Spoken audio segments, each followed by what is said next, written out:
Okay, so this is Uncanny Echo Restless issue 3, if I'm remembering correctly.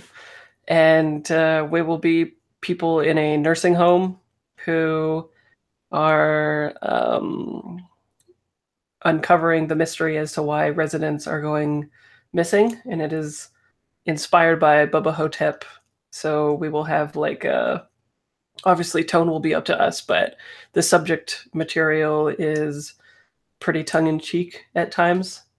But the overall main intent is to have some badass old people being protagonists and not sort of sidelined in their own story. That's what we're going for. It's similar to the heist in that we're sort of like rebuilding Echo as we go through it. We'll be assembling a mystery, and so the process is the same. We'll be like kind of mining each other as players to figure out what the most interesting thing is to happen, and then we just find out from there. We don't have a like we have instead of opening the vault, we just have the mystery is solved instead, and we have the normal 4 playbooks and a 6-sided clock to help us with our mystery. And we have 3 players instead of 4, so people will have to work harder.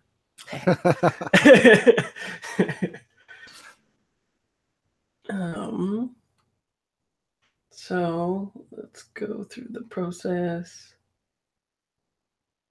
You can do. I have the process right now as doing the questions first and then picking playbooks. So, what kind of tone do you guys want to have? Dark, gritty, intense, scary, etc. Same thing. I keep that one in there for always. What are people in the mood for?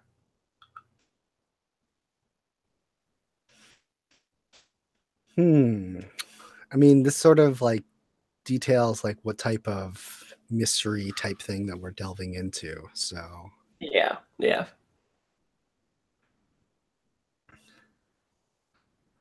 I could see.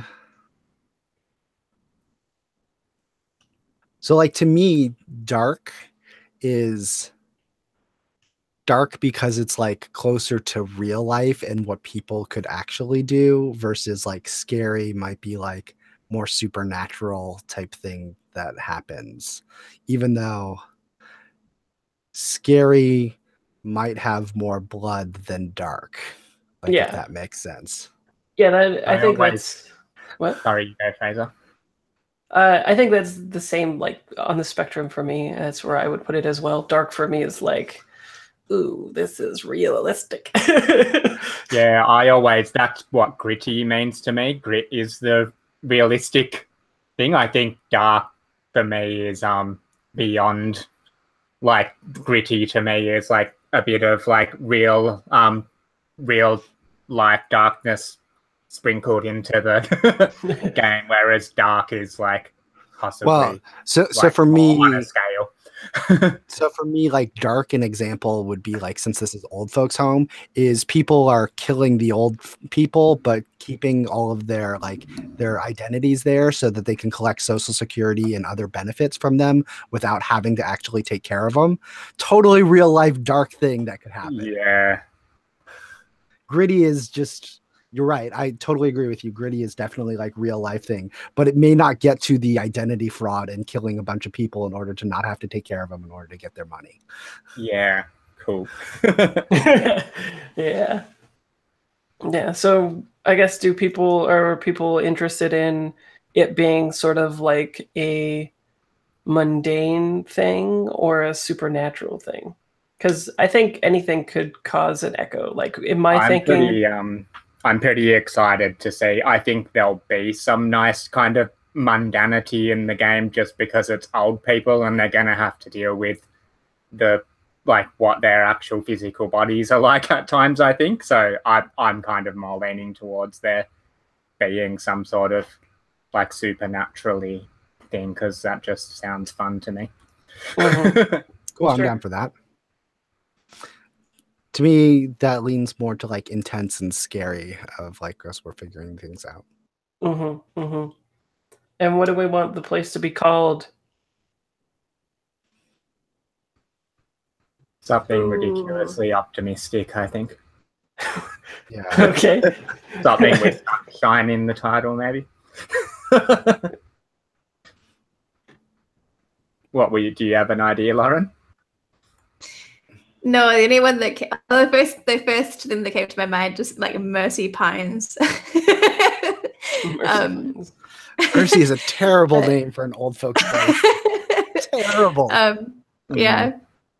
But I guess the Sunshine Village. I don't know, these places tend to have like pretty banal friendly names, Sunshine right? Pines, maybe. That sounds like Sunshine super, Pines.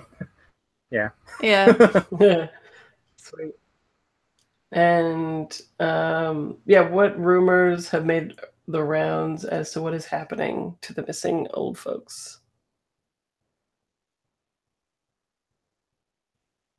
I mean, we could go off of real life, and there's a flu going around, and everybody is being quarantined so that they don't get the flu and it doesn't spread. And I like that a lot. But you guys don't believe that? That could make for some fun sneaking around while, you're meant to be in your rooms and going into rooms with like just one person in them and stuff. That could be kind of cool. Mm-hmm. Yeah, and these people definitely didn't look sick. Like, they were super healthy. Yeah, I like that. So you guys sounds like it's potentially tying in with what Yoshi was saying with the disappearances and the place collecting the money too. Like, there's meant to be this sick person in the room, but they're just totally not even there anymore. It's just like a totally empty room. We could potentially bring that into it. I do like that, like sad real kind of thing still too. Cool. Is that the prevalent one, and there's a bunch of theories when you're in the cafeteria or the playing chess and stuff, or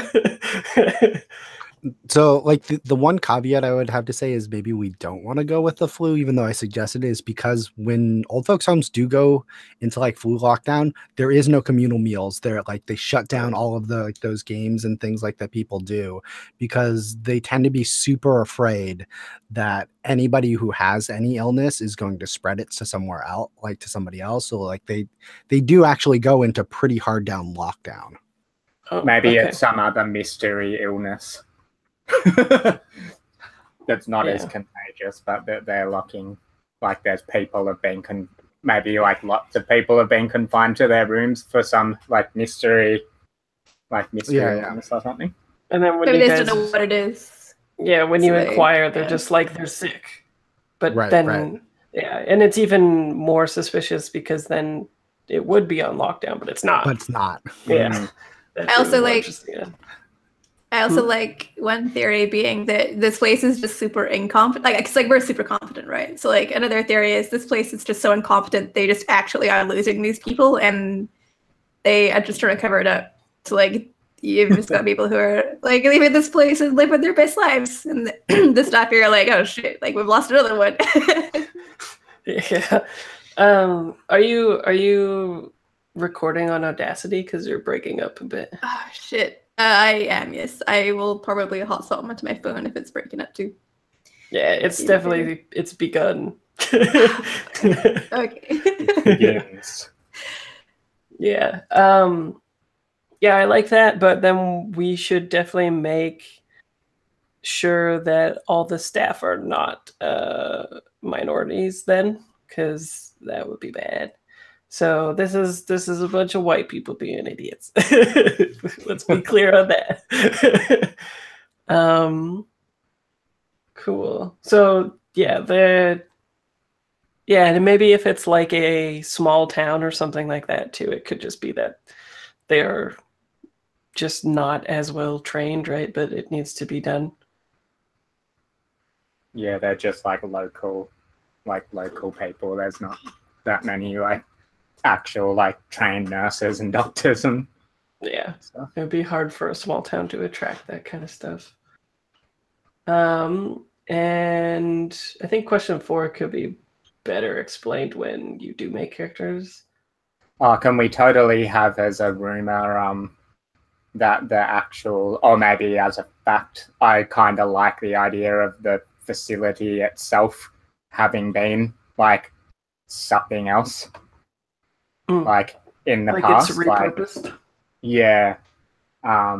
Like I was kind of thinking like some sort of like asylum or something, but I'm trying to think of something less stereotypical than a My first thought is like, is it a bank that was repurposed? a repurposed bank.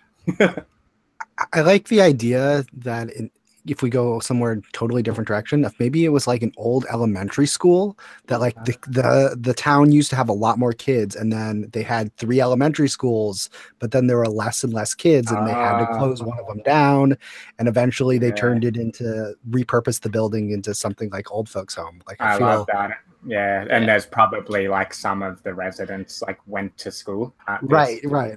And so like you have classrooms that are converted into like the long hall of classrooms. It's got converted into bedrooms and weird things like that. Yeah, that's awesome. So maybe the Sunshine Pines thing could even be the name of like the small town, and it's just Sunshine Pines, like, you know, nursing home or whatever. Yeah, it went from Sunshine Pines Elementary to Sunshine Pines Nursing Home. Yeah.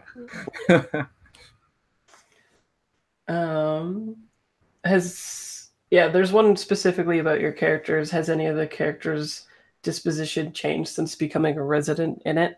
Like, have you become more jaded or even happy that you're here, or things like that? But we could answer that after you make your characters, maybe. Is there a nurse, orderly, etc., that is particularly despised or beloved? The answer is always yes. Is there? But yeah. Which one? Can we have one of each? Sure. Sure. What's maybe for the one that you don't like Clarice or something? There's always a like evil doctor and a nice nurse. I kind of like around. I kind of want to make a callback and say the person that everybody loves is Chad. Oh god. He's like an orderly or something. Yeah. New leaf. This is the redemption story. Chad. Cool. Okay, Chad. Chad is an orderly, and hopefully we'll have a good day for once in his life. And do we want one that we dislike too, then, or? Yeah, I reckon. Yeah. Let's have that. Yeah. Like, sure, kind of. I guess maybe the administrator or the person that runs. That's a pretty classic. You know, they're probably embezzling or like cutting costs or whatever. Like the person everyone loves to hate. But I don't know who they are, what sort of person they are. Probably an old white dude. Yeah. And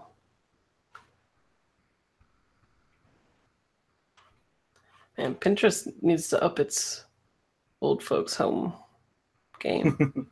It would be interesting if he was quite old like himself, I think, and he's in charge of this. You know, so you would think he would have like some empathy, but maybe that's kind of what I'm. I also kind of like the idea that maybe whoever it is doesn't really get along with the old people because he thinks she thinks they're still young. Like they try to be in with like the younger crowd type thing. So like they're definitely the 50-year-old with like a sports car and trying to like be young and things like that. Dressed in active wear all the time.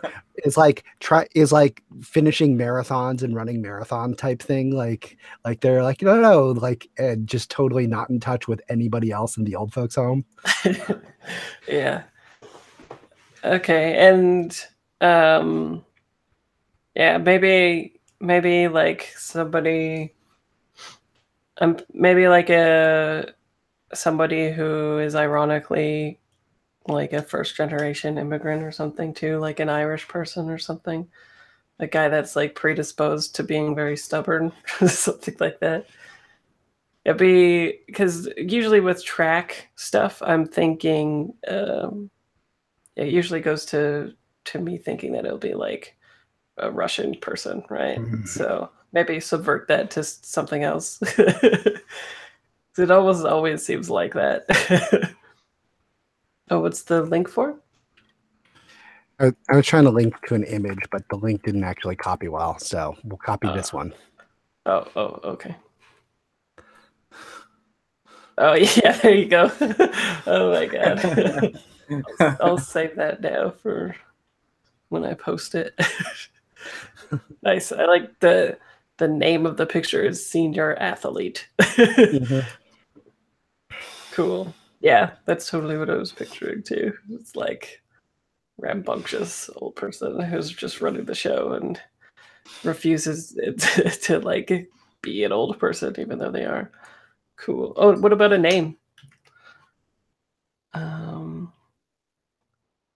What is that picture? It could be. Can it have a diminutive? So it sounds like a like Joey or like something that sounds like a right. So like all the staff and stuff call him Joseph, but then when the people go to meet him, the young folks, he's like, "I'm Joey." Yeah. Nice. Yeah. The guy from Friends, older. Cool. And how are the residents treated in general? Are we going with the incompetent angle? Like they just don't know what they're doing, or? I kind of like the idea that it varies from like staff member to staff member, but that like because it's an elementary school, there's a lot of like open ground and things like for people to like to get around.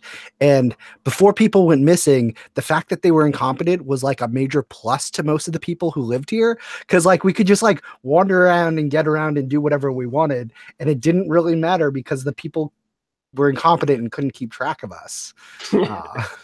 Nice. But now that people are going missing and not coming back. Too much freedom. Who would have thought? And I guess let's do questions 4 and 7 after you make your characters, I think. Because there's one that is what is each character's favorite room or activity in the home, and one that is what is like the disposition after being placed in here. And I think you might not get a clear picture of that until after. So I think I'll ultimately switch up the order too. It seems like it always is better if you make characters first and then do questions, hey? Just because some of them, it would be hard to...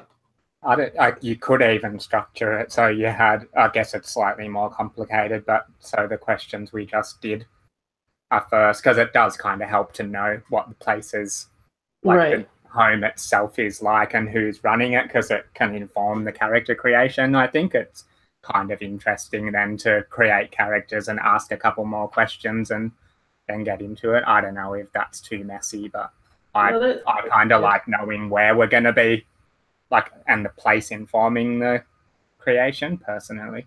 Yeah, totally. Okay, well, yeah, I'll just separate those questions out and just have like a thing saying after you make characters, here's a couple more. Cool. So as an overview for the 4 playbooks, there's the schemer, who's sort of like a strategist, right? They play chess and they see all the angles or conniving. There's the borer, who has a habit of taking things and putting them in their pants or long coat or however you think. And one of the moves is to produce those things when you need it in unlikely situations, perhaps.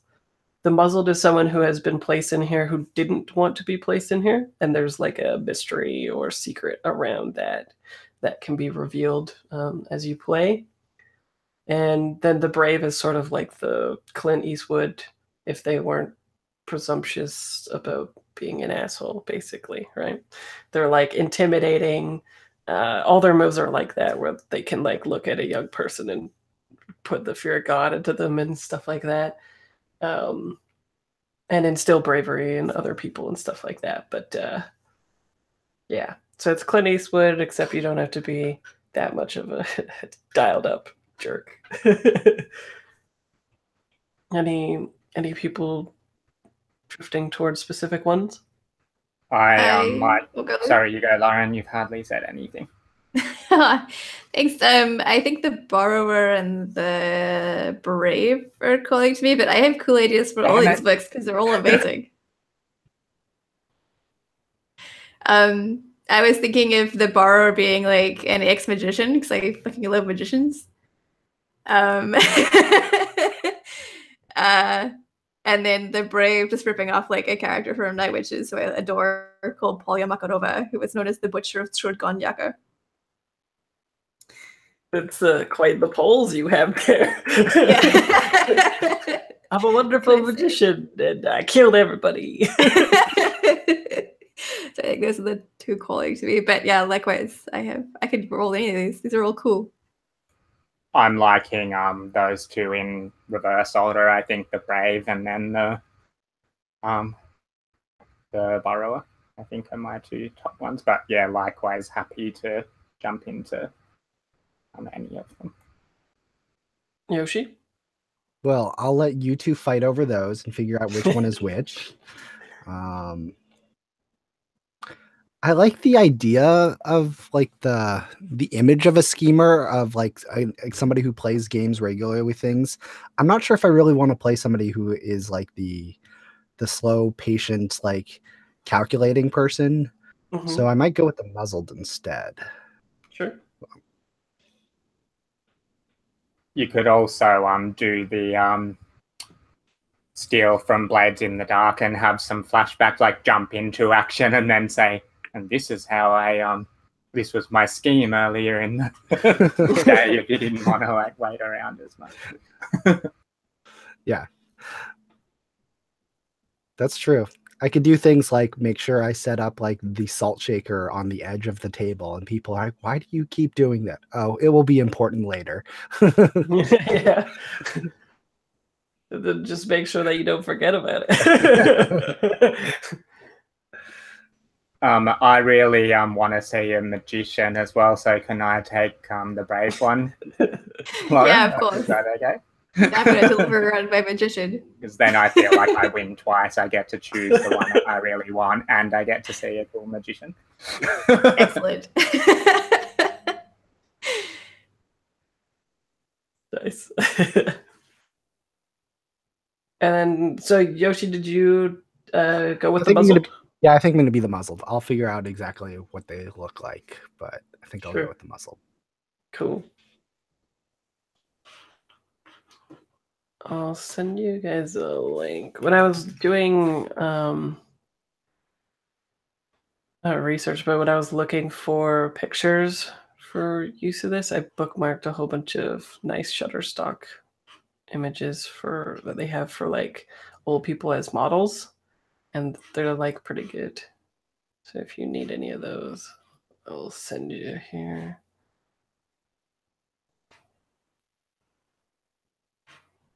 Oh.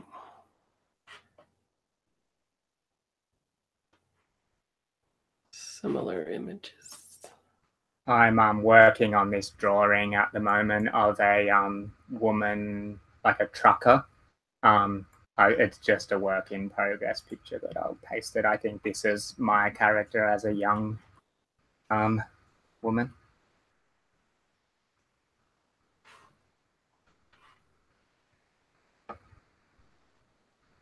It's a very nice picture, Ellen. Nice. Like it. And what were you saying that was for? A trucker? Yeah. I think maybe she's my character like drove trucks in the war or something like that. Nice.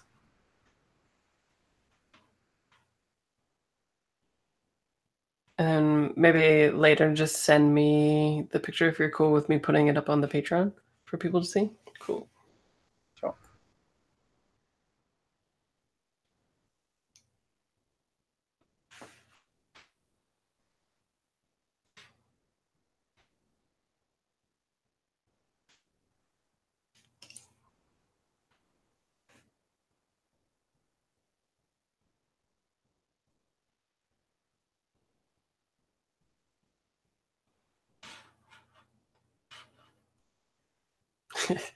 Yeah, I love the idea of the borrower being a magician, especially like if you fuck up a roll. All right, my magic is not working today. Totally. But that's part of why I changed it to a start of session move. I didn't want it to be like and now I have this, but you don't, right? Instead, you just get hold, and then you know if you have a thing or not. So it'll be cool.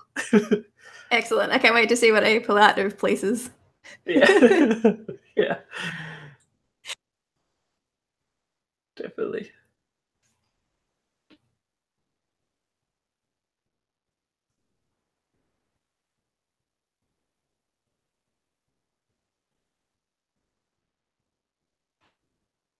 Yeah.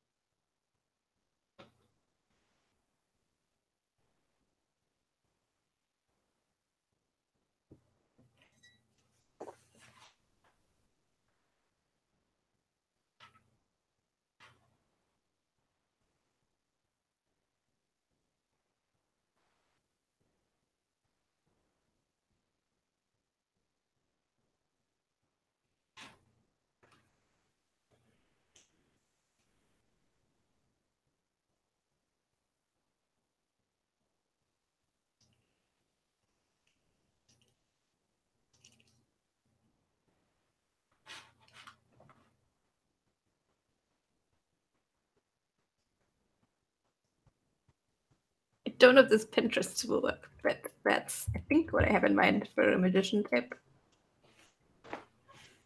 I like how with Pinterest for you, it's like .com.au. Oh, nice! I love that picture with the one with the glasses, right, and the huge like Huge earrings? blossom ring. Yeah, and the huge yeah. earrings too. Yeah, Totally. And all that fur. Yeah. cool. My friend loves that woman. She's always like crapping on about her. She's amazing. Okay. The famous person or something? She has an Instagram and stuff. She's famous just for being like an old woman that's amazingly glamorous. I think that's why she's famous. It's like a fashionista. That's awesome.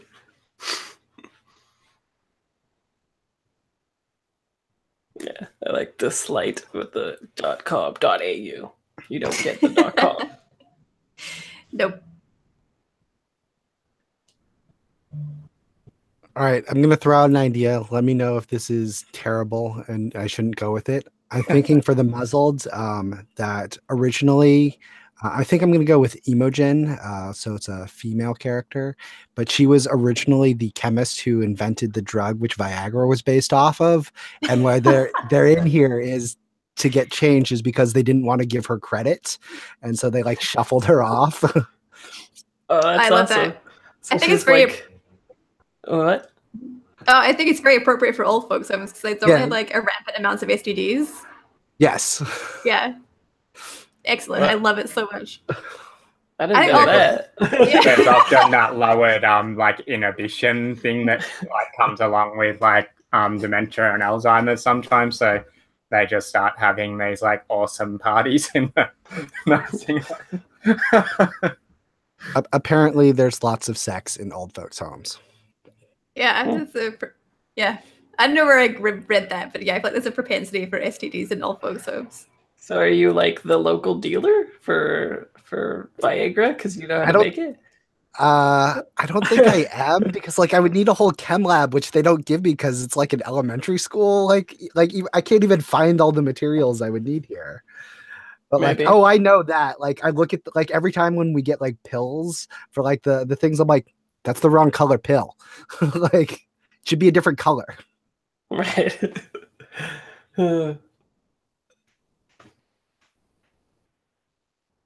Yeah, Lord, maybe I can magic some up for you. You can't make that Viagra, but I can materialize it. Oh, I'm sure that there's going to be some at some point. I'm like, I made that. Yeah.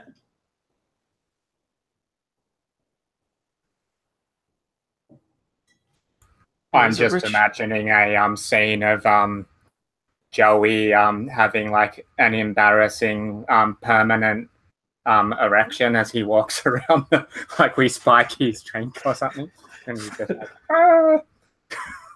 It was going to be called Vera, not Viagra.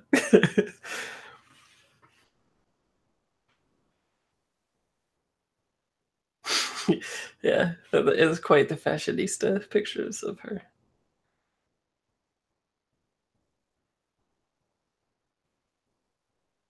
I dig it too, because it's like Joey thinks that they're fashionable and cool, but I really know where it's at.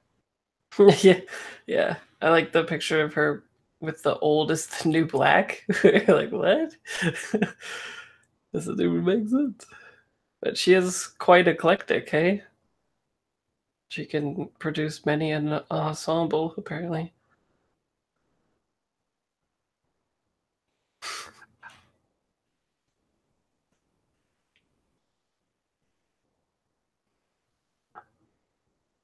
I like how all my videos are just advertisements for David's tea. People are like, oh, product placement. And what are you drinking today? That same thing, the goji berry. Nice. Is it just goji berry, or is it like other stuff as well? I think it must be other stuff, because there's a whole bunch of stuff in this strainer thing.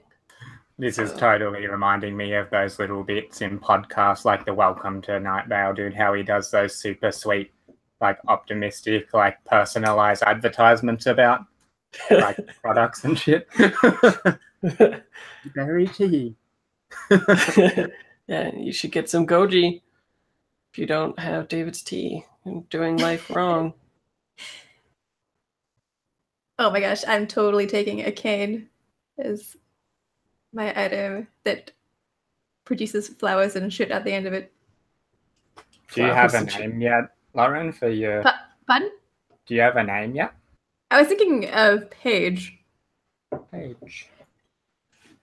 What was your name as your stage magician? Yeah, I was just thinking I need to come up with a good stage name. Oh,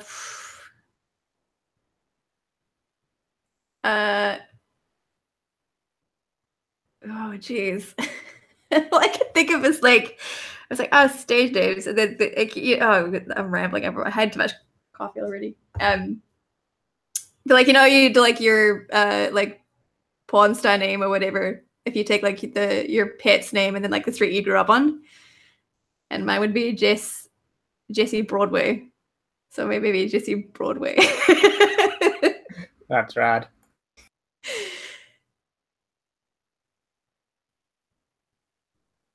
I was just on a page looking for that. There's a page that is just cool names for magicians. Oh, neat. What are some cool names for magicians? They're all pretty weird. The wonderful Sir Waldo. That's, I wouldn't say super cool. The zany Zephyr. Oh, there's the spellbinding Enzo. Yeah. The dazzling Dante. These are all dude names. I guess so. Yeah, women only get to be beautiful assistants, apparently. Yeah. I might go for the Incredible Indigo then. I like that. I'll just change that one. The Master of Magic and Suspense. I'm gonna call you Jessie. I love it.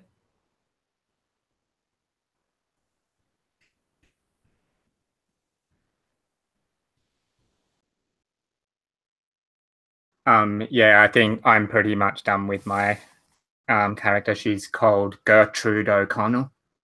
And she's in a she's kind of got that like old like rockabilly is it a bit like a pompadour, like a small pompadour kind of hairdo, and which I think is probably what's that awesome hair dye color called, the classic like old lady, like the blue, like the blue rinse. Rinse? Yeah, I think she's got like the blue rinse like pompadour, and I think she's still quite like a big woman, but she uses a wheelchair now. She's in a chair pretty much all the time, I think. Yeah, I think that's all that I know about her so far. So it's you guys are a gaggle of women then, huh? In the old folks' home? At least I think so, based on Yoshi's picture. Yeah, I think so. Which was embarrassed old woman. The photo. Cool. Is anyone else done? I'm done. Hit me. Cool. So I'm Paige, or Jessie Brobate, the Incredible Indigo, as I was formerly known as. Her look is trendy. She is Caucasian, and she has a cane that will probably produce various things as I come up with them from the end. And I think like her jam is she was one of like the pioneering like lady magicians of the era. And so has probably faced a lot of like misogyny within the what do you call it, like the entertainment industry and stuff. So I think she's like doesn't really take anyone's shit much, a bit whimsical and enjoys entertaining people, and will probably perform magic tricks like constantly. So I apologize in advance for that.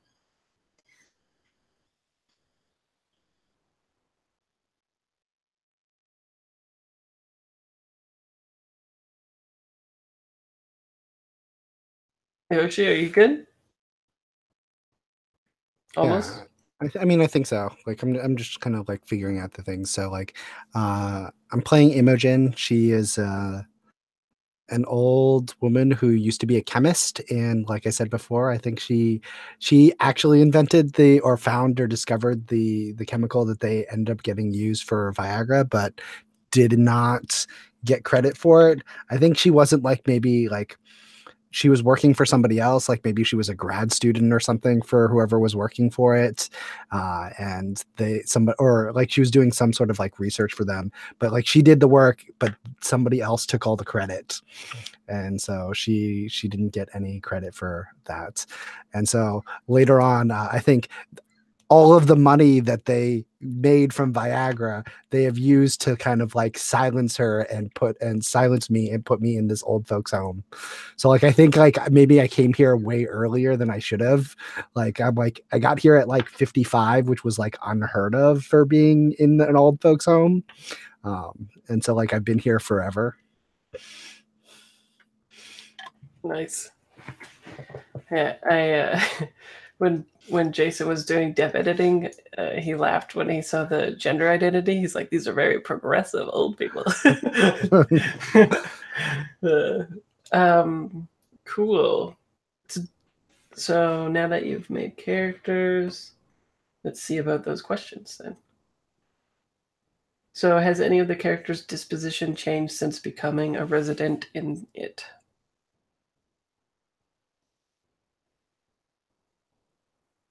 Have you been twisted by the ages somehow? I think Paige probably digs it because she has like literally a captive audience. To like, I kind of dig when like they're all like chilling out in the lounge area or whatever. She's like, time for some magic tricks. Different like, I guess some people are into it, but some people are like, oh fuck me. Like, again, we have to see you pull something from out behind someone's ear again. Like, yeah, but you've been innovating them slowly, I'm sure. oh, totally. Yeah, you can't teach all dog new tricks. Mm-hmm. I like that twist too. That you'd like rather be in here. Mm-hmm. I think maybe I've settled down a bit. Like since I got here, I imagine the first like 5 years, I'm like, no, I'm not supposed to be here. Like, let me out. Like, I have things that I need to do. And like, it's been a while. And so maybe it's like 15 years in, and I'm like, whatever. No one's going to listen to me anymore. Yeah. Cool. I think as a reflection of those two, I think maybe Gertrude is relatively new to the home. Like she's only been here for like a few weeks or something like that. So I think she's probably resentful of being in here and doesn't want to be here. She wants to be out in the real world doing real stuff. Real stuff, yeah. So she's probably angrier than she was before she arrived, I guess. Like she's pissed off that she's here, whereas maybe she was, more of a happy-go-lucky kind of person before. And what is each of your characters' favorite room or activity in the home? Other than magic tricks, I guess.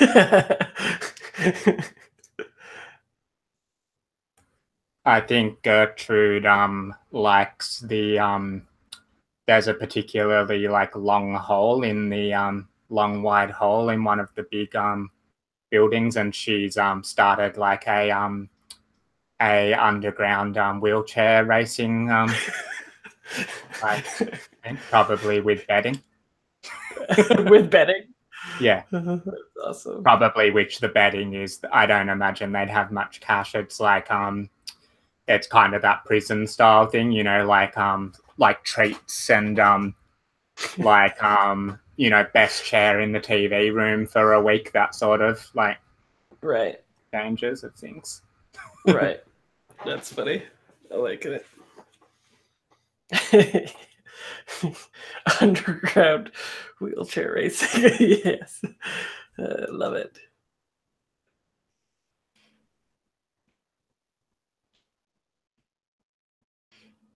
I think the room that I like the most is actually the old art room, or where they had, and they bring us in to do art activity maybe 2 or 3 times a week or something like that, where we all come in and they're this week we're going to be doing watercolors, and this week we're going to be doing pastel chalk stuff, and whatever it is. I think that's the thing that Imogen likes the most in that room. Yeah, and I think, unsurprisingly, Paige is a massive extrovert and just digs the room with the most people. So her favorite room to hang out in is probably the lounge area where everyone reads the newspaper and chills out and watches TV. Maybe it's appropriated from the teachers' lounge from the elementary school days. I don't know.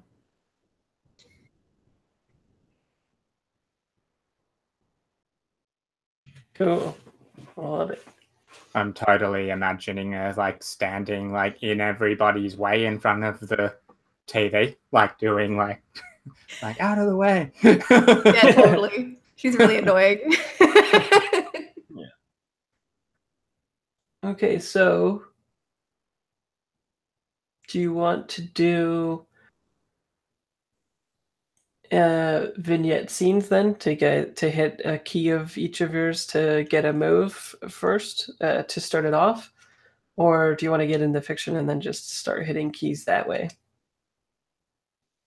We could have little vignettes to introduce each of your characters like normal, or what do you think? Yeah, I like that idea.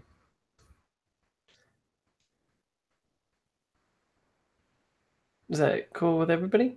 Vignette scenes? Yeah. Cool. Okay. When do you want to start then, Lou? Yeah, sure. I'm gonna have a go at just hitting the reveal why you were placed in a home or checked into one. And I think this scene opens with we see a big a road train, a semi-trailer with 3 or 4 trailers on the back of it, kind of rolling through the desert or something. And I think there's some, what's an awesome trucker song? It's probably some, yeah, Highway what to we Hell? use. Highway Oh to yeah, Hell? some AC/DC. Yeah, it's definitely some AC/DC. Yeah, there's some it's yeah, and the camera kind of probably flies across the front of the truck, and you see this old, like this old woman, this big tough old woman, probably like smoking a cigarette, and she looks like she's surprisingly old to be driving a truck. She's like in her she's smashing a durry, as we would say in Australia. Now I want a cigarette. Yeah, she's smoking and listening to this like awesome ACDC. Yeah, and I think maybe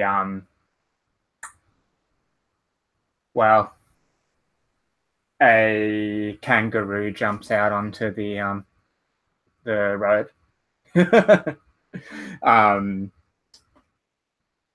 And the road trains just drive straight through kangaroos. They don't even stop. It smashes the kangaroo out of the way, and she just keeps smoking. And but I think what's gonna happen, it's something that's not her fault. I think maybe the just she's driving along, and I think maybe just heaps of the tires on the truck like blow out at once, and you see the whole like truck rolls, and then I think it kind of like smash cuts into like a court. I think maybe she hits it probably hits a car. Like you don't see who's inside of it, but you see suddenly it's in court, and she's they're saying that she's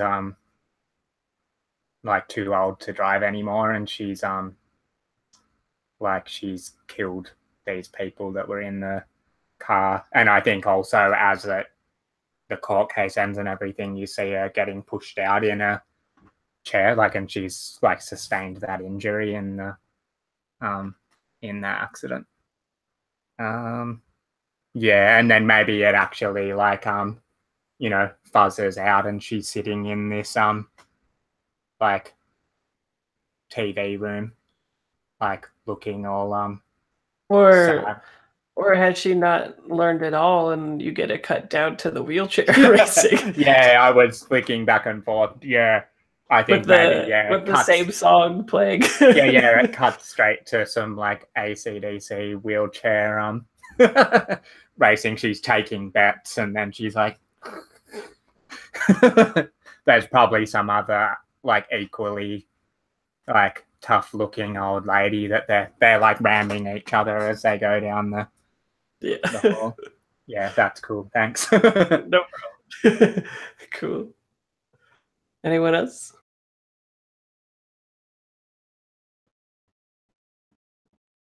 I think I have an idea. Wait, you go, Yoshi. You unmuted.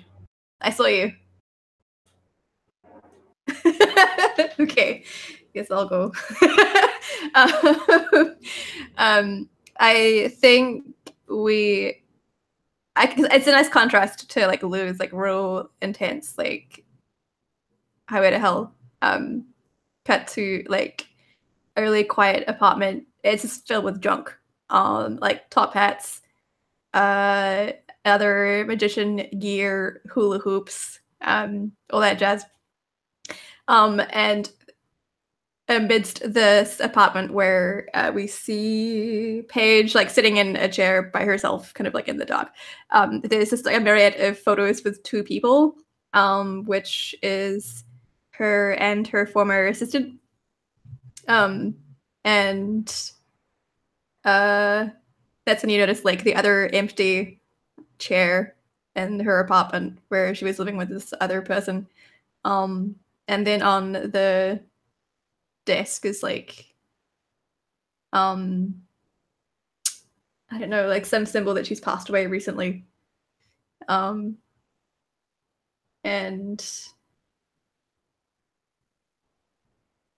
yeah, then I think then you get the cut to sort of Paige a lot happier amidst all of her other old folks people home who may or may not appreciate her talent. But yeah, I kind of feel like she's trying to move on. I'm sure that you have like at least one or two fans, right? Who are just like they never miss a show, and they're Or I hope is it the so. Paige show? I mean, according to Paige, everyone loves her stuff, so I don't think she's too perturbed if no one wants to watch. They're getting a show Wow. anyway. I mean, yeah, I'm sure there's people that look forward to the shows, even if you don't care, I guess. I'll sign anything. Cool. So I think for Imogen, like I think you get a shot of her painting it like an easel type thing. And maybe it's like a watercolor or something that she's painting on. And you look at it and it basically looks like the outside of the home of the Sunshine Pines nursing home, but like it looks nicer than it does right now. Like it looks like it was a newer facility or something like that. And she just starts like talking, presumably to somebody like who's not on screen as you're doing. Is like, this is when I like the first day I showed up, and like it's sort of like that narrator as like the screen like fades into the picture, and it becomes, instead of the watercolor, it becomes like the film type thing. And like you see her as, and like maybe I think the car that pulls up to like drop her off is probably like a very nice like luxury car that comes and drops her off. And like there's definitely some argument between her and some other people of like, no, I don't want to be here, like type thing. And like two other people just kind of like sign her up and drop her off and eventually like leave her. And like she's like, it kind of fades back to the art room where she was, and like you see to like she finishes up the story like, and that was the day that I got dropped off here, but whatever. And then she like turns and it's just like some orderly with like just the medicine, like the little like medicine pills, like, Imogen, you just need to take your medicine.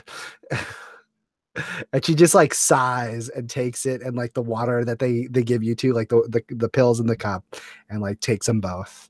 And it's like, I was a chemist once. I used to make this medicine. Nice. And I think the orderly is like a really tall, lanky teenager white kid who like volunteers, and he sort of like sighs and rolls his eyes, and you can see like he's barely starting to grow a beard, like it's all like patchy and stuff, and he doesn't realize that he should shave apparently.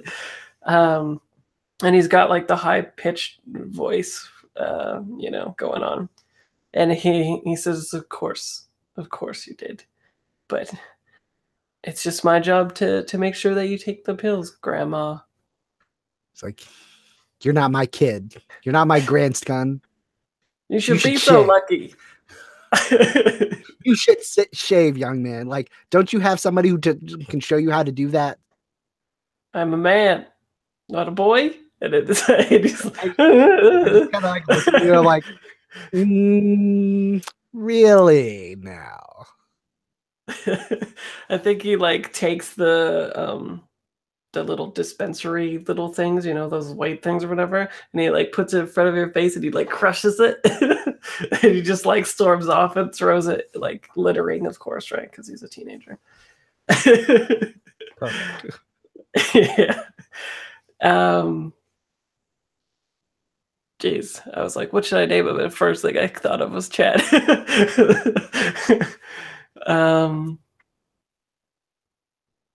Maybe like Emmett or something. Yeah. We'll go Can with I Emmett. take the liberty and say that Chad was leaning up against the wall, kind of out of sight, and he comes over to Imogen. He's like, don't worry about that kid. I love hearing your stories. And he sits down with her and starts like looking at the painting that she's like made and talking to her about the day she arrived and stuff. I hope Chad doesn't die. He's a sweet boy. Cool. I think we get a shot of the clock in the rec room or whatever, and it's at like 1:15, and you hear like peeling rubber, and of course it's Joey in a Porsche or whatever, leaving early for the date, right? Because it's like Friday or something like that, and he's just out, and he's burning rubber because he's young and such, and a bunch of the orderlies just like shake their heads, even Emmett, the asshole, and at 1:15. I think it's time for the magic show. Darling, it's always time for the magic show. Yeah.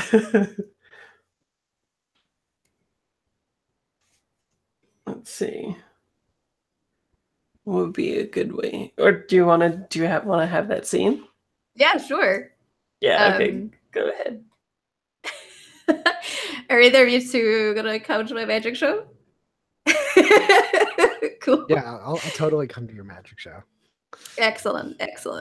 So I kind of feel like, yeah, Paige definitely takes a center stage in front of the television, and there must be like some like moaning about like how she needs to get out of the way. She's just like, ladies and gentlemen, and everybody else, like, it is time again for me to entertain you all. I know you have been looking forward to this all day since your morning porridge or whatever you eat. Please, if I may, have a volunteer to come and be my glamorous assistant. I think Emmett goes up because you probably promised him something like a fruit roll up or something like that, right? And at his heart, he's still a child. Excellent. You've been hoarding the Reese's Pieces. Oh yeah, no, maybe I totally need to. Maybe you won a big bet on the wheelchair racing, so you've got like extra snacks. Yeah, I went big on the underground wheelchair race. Yeah. Real big. I totally want to do the thing where I'm like, if I may, dear Emmett, take your watch. It's like a fake Rolex that he bought off eBay. And I think she holds it up like to everyone and is like, see, this is a genuine, well, not genuine Rolex, of course, but you know, it's a genuine watch at least. It ticks. And then you see her like flourish with a handkerchief and like put it on top. And then I think you see her like I think you see her crumple it up into her hands and then just do the whole like and it's gone kind of thing. And he just never gets his watch back. Yeah. Yeah. We have internet access. I'll sell it on eBay too. And then I think, of course, like she pulls out the cards and stuff and like goes over to oh my gosh, I need to remember everyone's character names. I totally didn't write them down. Gertrude and Imogen. Gertrude and Imogen. I think she definitely goes up to Imogen and is like sort of fans out a deck of cards and is like, please, my dear, like take a card, any card. Take one. I look at it and put it back in the deck. Look at it and put it back in the deck. And I think he starts shuffling the deck, and she does this sort of like typical magician like exposition about like how like, you know, one has to keep a careful eye on these things for it's so easy to misplace like one's goods, as we just saw with our dear friend's watch, which he will probably get back in time. I haven't decided yet. He hasn't quite proven himself to be yet. And so like she's sort of dealing the cards and stuff. She like spits out one and is like, "Is this your card?" But it's clearly not. Shake my head. I'm like, no, not yet. A shame. Perhaps I'm getting like some interference from something. Perhaps it's the television. And she sort of like does like jazz hands of it to the television, and like that other card is like on the television or something like that. I don't know. How did she get it there? Nobody knows. Nobody knows. How did you get my card on the screen? Like you didn't. We were standing right here.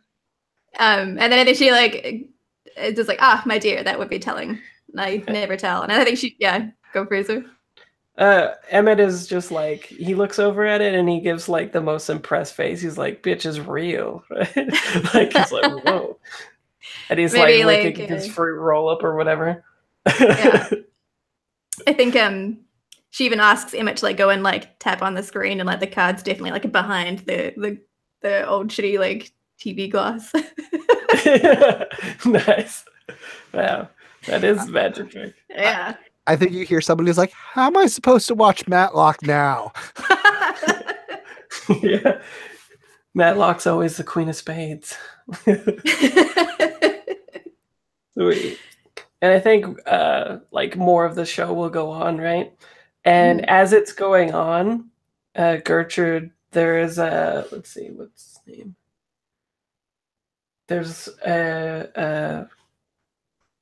a black man with like a like squinched up pitbull face who's sitting there playing checkers. And as the magic trick for like making things disappear happens, he's like, kind of ironic, isn't it? Since people keep missing. Susan's gone now, disappeared, and he like does the checkmate on his partner. Yeah, Gertrude goes like she's pretty new here. She's like, "What? People have been disappearing. What are you in?" Yeah, he's like, he rolls his eyes and he's like, I haven't talked to a new person in 20 years, and I have to talk to like a new person who doesn't know what's going on. Well, welcome to hell, lady. People just go missing here. You didn't know? Do you know Susan? Of course you don't. Nobody knows Susan anymore. And he starts grumbling. I think Gertrude's like, "Yeah, well, I'm not going to be here long anyway. I'm getting out of here soon." That's what I'm saying.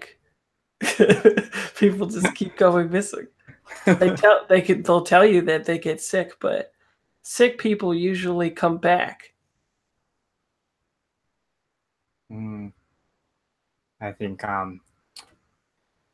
I think she'll just wander off. She's like, Nice. "I don't know what he's talking about." Fuck you, old man. Okay, sounds good. And then we get like an ominous. I think like he just starts glaring down the hallway, and we get like an ominous cut down the hallway, like it's like a sneaking person point of view. And we turn into room, I don't know, like 302 or whatever, and you see like a picture of this old lady, and it's like Susan Forever with a heart, and the bed is just empty. And then we go to commercial break. Cool. It's been over an hour. So let's come back at 21. Sound good? Cool. See you soon. Cool. See you guys.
You holding up okay, Fraser?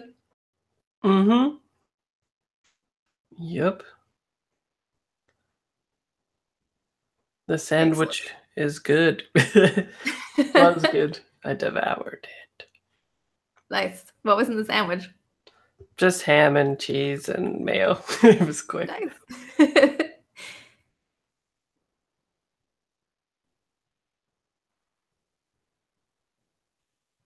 It's gonna be a long day of games. I fortunately have Lose full of magic later on this evening. Oh wow. It's pretty hardcore. Yeah, well, I'm pretty hardcore, so. You know, you're not hardcore unless you live hardcore.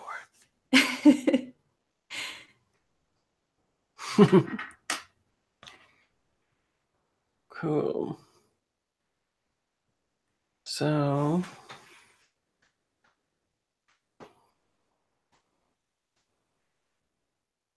everyone's back and pounded coffee and stuff. Cool. So yeah, we had that the ominous cut of Susan being caught. Dun dun dun. What's the next move for you guys? Are you guys already motivated, do you think, to whatchamacallit, go looking and solving the mystery, or not quite yet?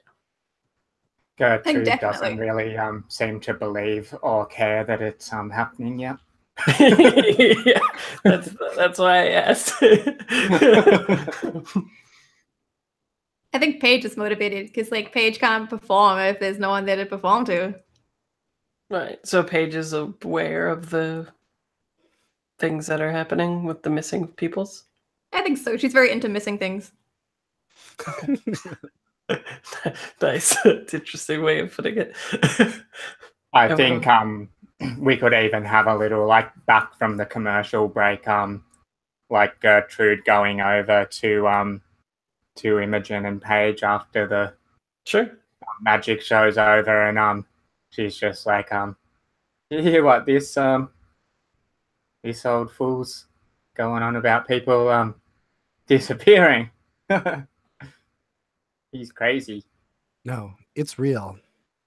Gertrude, it's real. People are disappearing.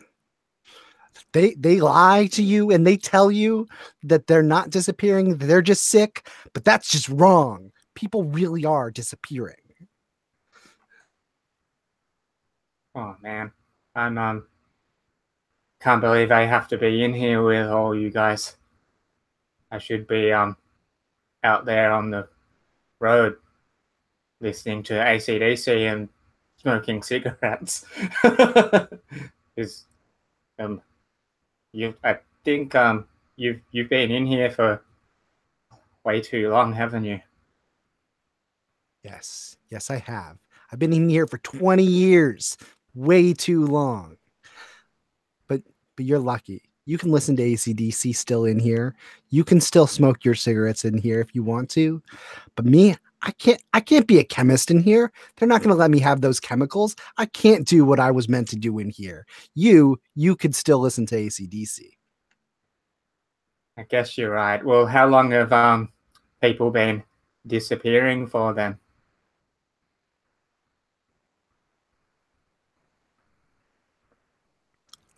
It's been going on for at least 6 months now.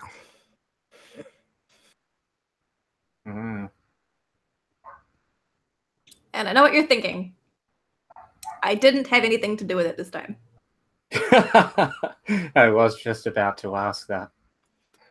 So you think this is true as well, Jesse Broadway? Flattered. Yes, indeed. For when things go missing, they tend to come back. This is the case with watches, and it is also the case with residents.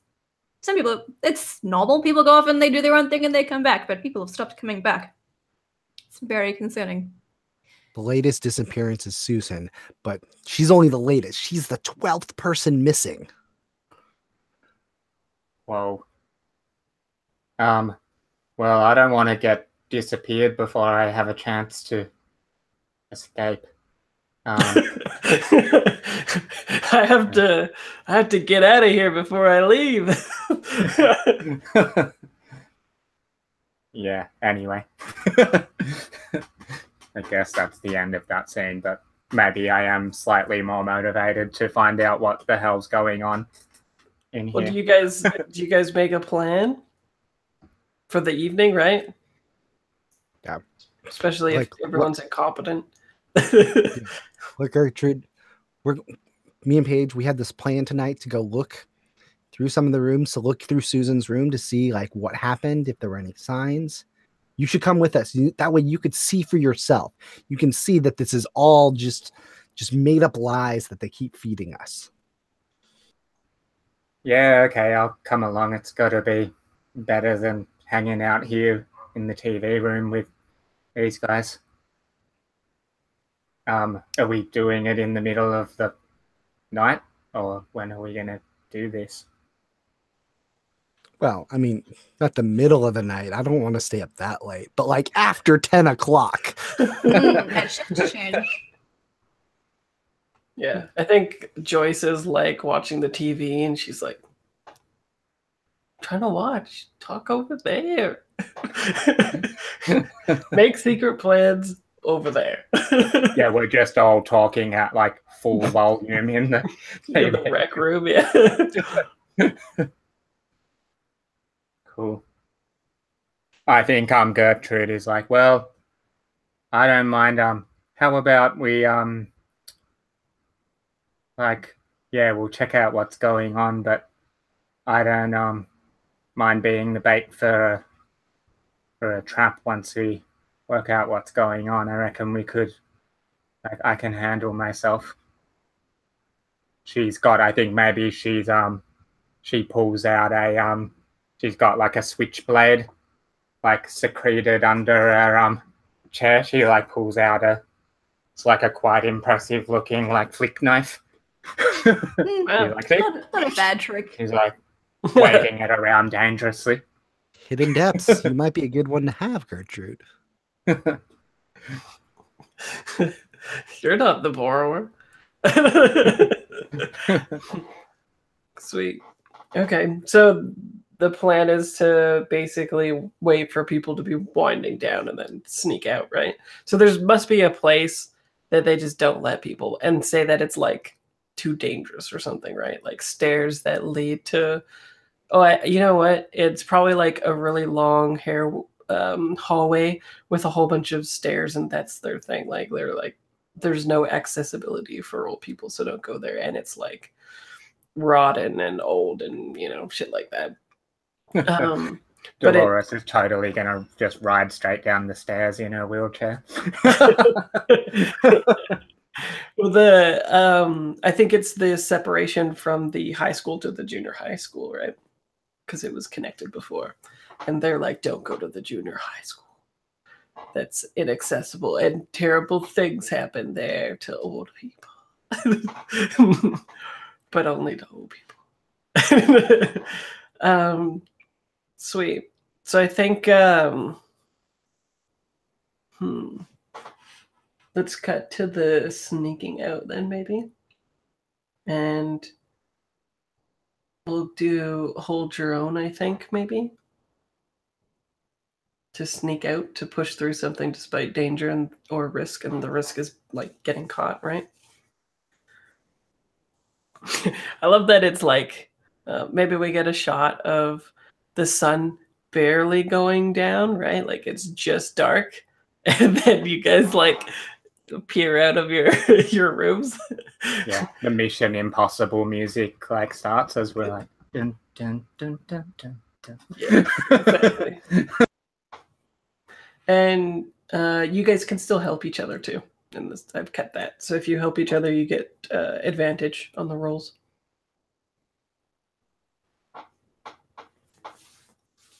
Are any of you guys roommates too? Do you think? Or all separate rooms, wings, or whatever? Yeah, We're independent old women. Mm-hmm. Yeah. Sounds good. So you want us each to make a hold your own move? Yeah, and I think somebody can help somebody else too, but somebody Okay. would be on their own. Yeah. So like I think Imogen, she's got a cane as well and is like walking, but she is not great. Like maybe should probably have a walker instead of a cane, in terms of like her stability here. Oh, and hold your own is actually not tough. It's gutsy. That will be a change.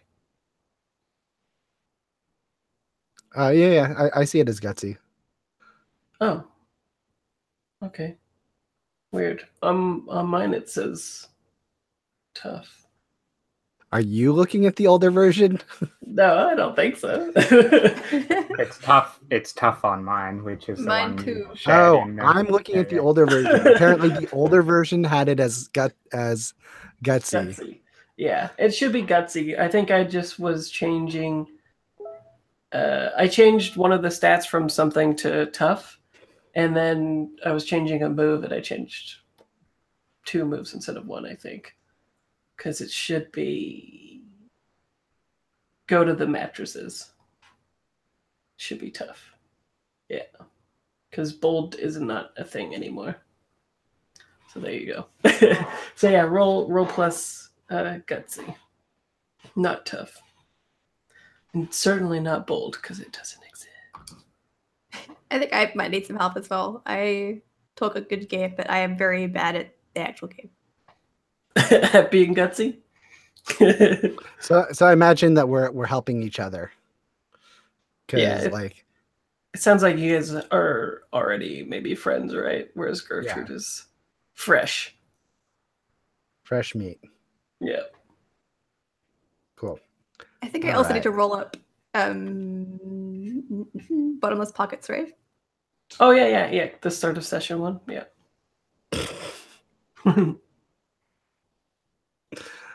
I failed. Even with help, I failed. Oh yeah. Mm-hmm.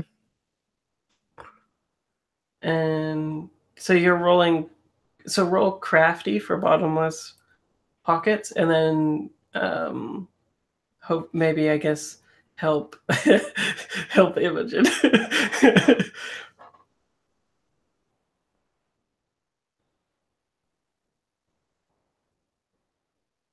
And Gertrude's doing okay.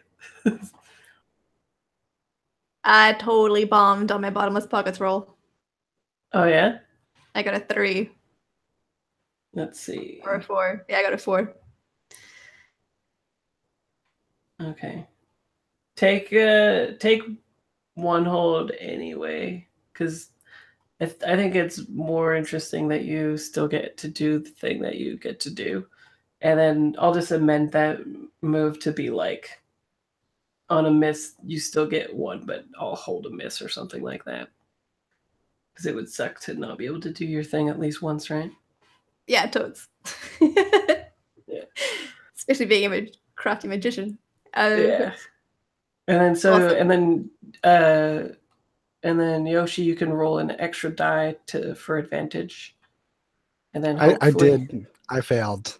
Oh, you did. Oh, rough. Okay. I rolled 2 1s and a 4. So even if I take the best 2, that only gets me a 5. And with my gutsy of -2, that doesn't really help. Right. So I think what happens is Oh fuck! Sorry. what? What? I like rolled snake eye. Yeah, I likewise. I rolled snake eyes on like my whatever the hold your own. Yeah. So I likewise really failed. Yeah, both of Lucky us you really invited failed helping each Gertrude. other. Gertrude's gonna have to save your asses. Well, I think that you were helping Imogen anyway, right?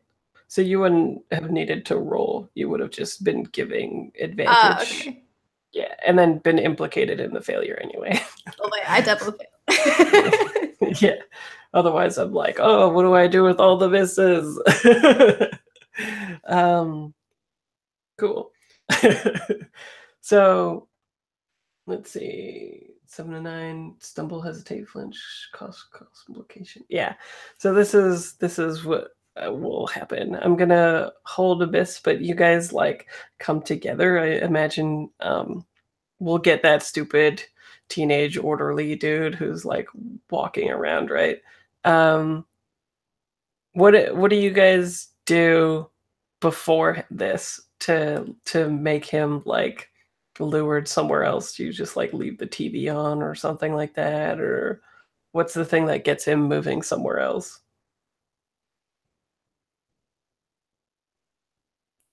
Do some Maybe someone. ventriloquism. Oh yeah. I was thinking that, or someone's like reported that his watch is now at the lost and found or something like that. Yeah, over the intercom. Yeah. Because they're those people. Sweet. So that comes over the comm, and it's probably just like one of your friends, right? Like your roommate or something like that. We just get a cut of them in the office with the thing holding down the button and saying this stuff, and he just wanders off. And we get a shot of you guys at the top of the stairs looking through the hallway, except that it looks very like what's a good word for it? Like not mysterious, insidious, maybe.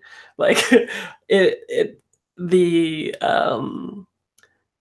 sun had just set, yet there's like all this fog on either side of the windows, right? And it's one of those places where you still get a really strong presence of the moon even when the sun is up. So there's like a really bright moon, and it really gives like the impression that this is like 1 a.m. or something instead of like 10:05 or something. But where the complication comes in for you guys is we get a shot of you guys standing over this, right? But then we also, just as the audience, the camera pans around, and we get a shot of Bill peeking out of his room, and like he puts a slippered foot out, and we as the audience know that he's going to follow you, but you guys aren't aware yet. So how do you get down these stairs? Are you wheelchairing it? Yeah, I think Gertrude can go down some stairs fine. She'll probably just need some help, like getting back upstairs again. Yeah. I think maybe she'll even go first and just start like rattling down the stairs. Maybe the Mission Impossible music, it was going the whole time until you get to the top of the stairs, and then it pauses. Yeah, and then it shows stops. You guys like getting it's like slow motion. Like yeah, on my knees. Then it starts back up again right out. Exactly. As soon as you get down. Yeah, so you make your way through. So you go through this really long hallway. Even for kids, it was really long. And like I say, on the sides, there's fog, and it looks very insidious and stuff like that. And on the other side, though, there is like a whatchamacallit, a pair of those double doors that have the egress bars on them, right? But they're all like padlocked up and stuff. So what do you guys do? And it's just one of those, I think it's probably like, what is a store in America? It'd be like Walmart or whatever. I'm thinking of Canadian Tire, but it doesn't exist where you guys are. But it's like the cheapest padlock that you could get, right? Like the really tiny, small one that just like clicks in. So I look to you, Paige. I'm like, is this something you can just like magic open, or should I just like go look for something to smash this? That's a really good question. Because I've only got one hose, so I don't know when to spend it. Yeah, exactly. I think maybe but you might know. You might know how to pick it too, right? Yeah, I feel like she would. Yeah.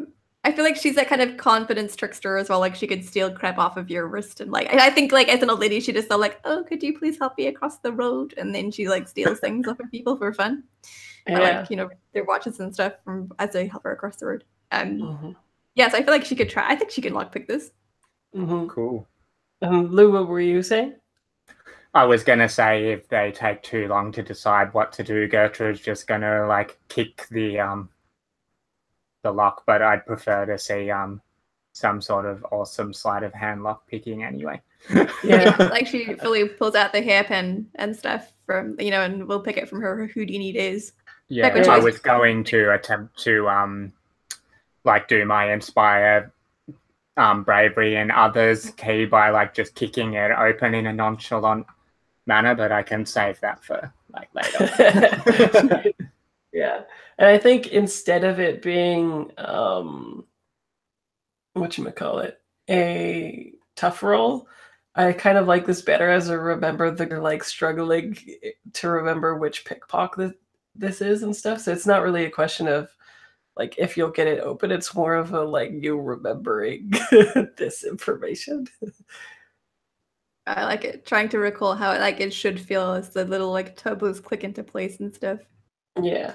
Oh, I definitely need to edit the stats for each of these. I feel like I went in and changed all of them to the wrong thing. So it should be crafty, not gutsy to remember things, I think. Oh, cool.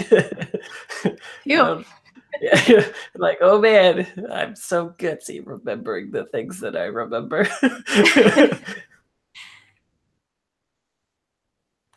So we go with this. Ooh, I got an 11. Nice. So something interesting and something useful. Well, first give me the like the deets of this, right? Like, do you flashback remembering this like lock and how to pick it and all this stuff, or what does it look like? Yeah, I think this is a flashback to when she was like, starting out as a young magician. I couldn't afford like the shit that she could afford when she was like properly on stage. And she recalls like practicing in her crappy like apartment in New York or wherever, how to unpick these locks for some kind of like Houdini-esque escape trick. Nice. Love it. And then so the interesting thing. So it falls away and the doors like, they're probably so banged up and used that it wasn't so much that the chain was locking people out. It was also used as like a thing to close the doors because they would just be open otherwise. And so you pick it, the chain falls away and the doors open.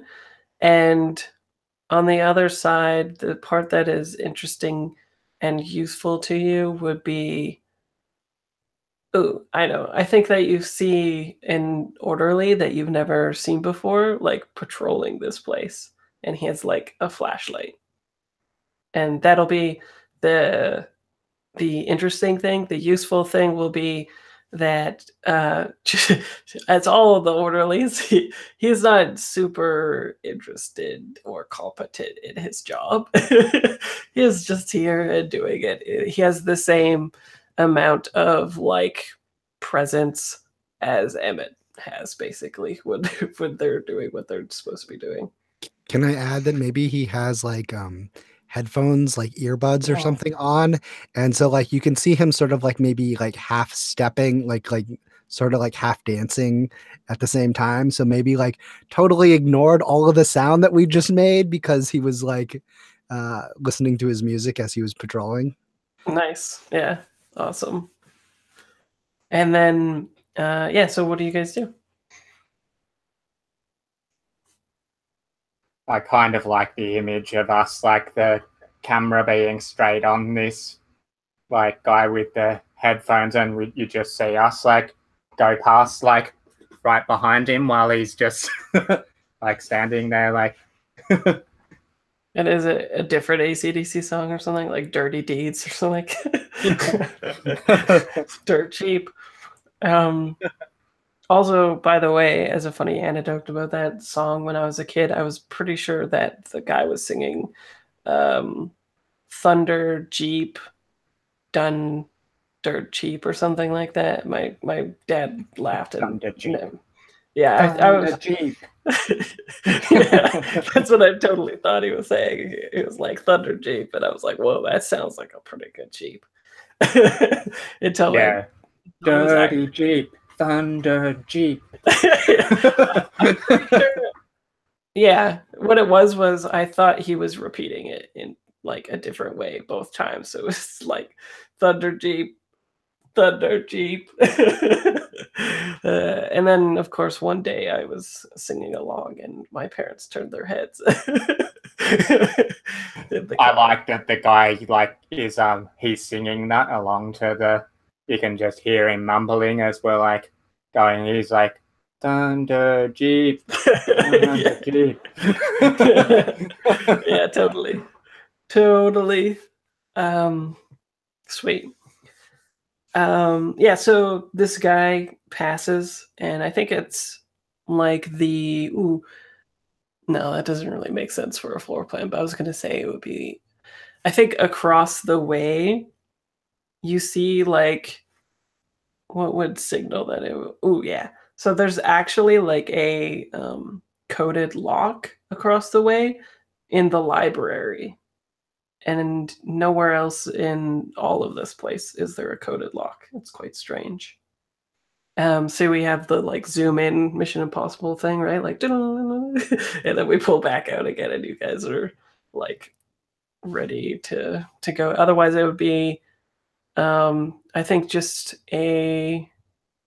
some sort of like atrium or welcoming place, right? Because it would have to be where the doors were coming in from the other side, where the building that you've just entered is. Oh, and I think there's like colors on the floor. My junior high had that where it's like if you want to get to the science lab, you follow the blue line, that kind of stuff, right? So green is probably for the library, and it goes right to the keypad action with the other teenager who doesn't know the words to the song. Well, obviously, we need to get into that library. I don't know what the key combination is, though. Should we go? Maybe it's written down somewhere that we can find.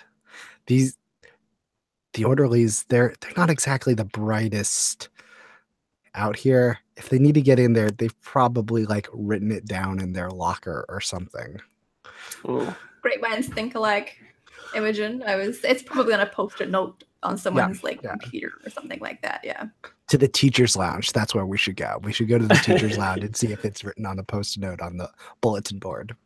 Nice. Gertrude is looking up at both of you, and she's like, "Oh, great minds think alike." Hey, I was actually thinking we could go and get that teenager in a headlock and get him to just tell us what the.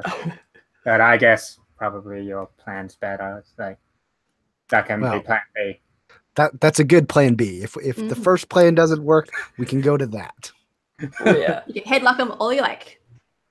So sounds like maybe you're taking a gander. Somebody. Sure. Where would I be able to find Blake? Yeah. And this totally feels like Gertrude's jam as the long-standing resident. Yeah. I will totally take a gander. And so that's still going to be with Crafty, right? Yeah. Cool. Oh, awesome. That's good because I think I got a 10. I rolled an 8 and my Crafty is 2. Yeah. Nice. Crafty AF. So you get to S2. Woohoo.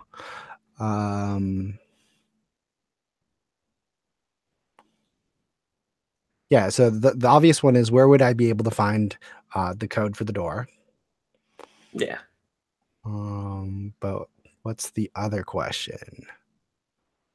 And you said there was one guard that was still like at the library door? Yeah, he's like patrolling. Okay. Oh, he's just patrolling around there. Yeah. So I would say, how could I get the patrolling guard distracted for an extended period of time? What's in a school? What about maybe like turning on lights in a place where the lights aren't supposed to be turned on? Something like Okay, that. cool. Or yeah. I think anything really, because it's just like a kid, right? But something like that. You could even lure him to a room and then just like lock the door on him or something, right? That sounds perfect. We'll totally do that. But first, we're gonna have to go find the code. Sweet. Okay, yeah. So I think the code, maybe he is like close to being done his circuit or whatever, right? And he like stops in at the like principal's office, which is like right beside the teacher's lounge or whatever. And he like has, yeah, maybe it is as simple as there's just like a hanging what is it called? Not a billboard, but the the thing that Like a people board? write on. Oh, Like a whiteboard? whiteboard. But like the things that a clipboard. Oh, clipboard. Yeah, clipboard. And they just have like the various pin codes hanging there. On like a, maybe it's hanging on a nail like close to the blackboard or something like that, right? And it's, they've repurposed it into a break room where people can eat or whatever. But yeah. And I think you guys will notice too that there's like a thin layer of dust over everything except for like the specific places where that guy is making his patrol, except that one other place where it isn't is like, of course, the steps leading to the basement, right? Can we say that there's also some other little places where there's no dust, but it's like little prints of like animal like prints Oh, cool. that we just don't, maybe that we're not really recognizing what they are. Maybe they're like somewhere between a cat and a dog's prints, but we don't know what. Jackrabbits are in here of death. Yeah, sweet. So, yeah, you know where you need to go for sure. He stops in there, maybe even like maybe you see him changing the batteries on his Walkman in there, and then he goes back out and he's like, thunder cheap, right? Yeah, Rabbit of Doom, exactly. Sweet. So, are you guys gonna try to make your way there? I don't know if it's even a risk if you're aware of him. Can I try? I wouldn't mind trying to hit one of my keys, maybe by like the inspire bravery in someone else thing, by maybe rolling off by myself into the dark to do the distraction of the guard thing. Okay, Like I'm sure. gonna roll off and to like I don't turn know. on the light or whatever. Yeah, does that seem like I don't know, it seems to me like that would, I'm trying to show that it's not like I'm not scared and it's not weird to be down in here by just like rolling off by myself to do it. Sure. Yeah, that sounds good. And it makes sense too, because we've already established that you're like super fast on the wheelchair, right? So Yeah, and it would be quiet too, like, yeah. So I you could can be probably like, get there, turn some lights on and like roll off and turn some other lights on and stuff. yeah, so a whole bunch of rooms just start going in. So I kind of like a weird little like top down with the roof off kind of image of like rolling along here and turning the lights on and the guards coming, and over here and turning the lights on and those guys are moving around like the other way to enter the key code or something. right. Cool, yeah. I'm in for that. So you're making his life even worse, really. So it's not just checking one room, it's checking many rooms with the lights going on. And Cool. maybe like turning on if there's like, you know, some like tape players or other like, you know, things that make noise or TVs or whatever, like turning them on in the, so he's probably starting to actually like freak out that the whole place is haunted or something. Yeah, cool. Nice. When really it's just like you in a wheelchair and you have the universal remote. Like, sweet. Okay, so I think hold your own then.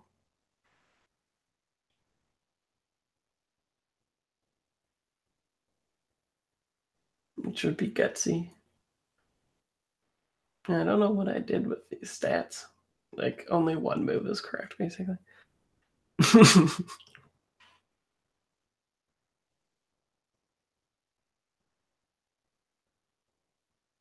Yeah, I got a 10, a 9 plus a 1 gutsy. Nice.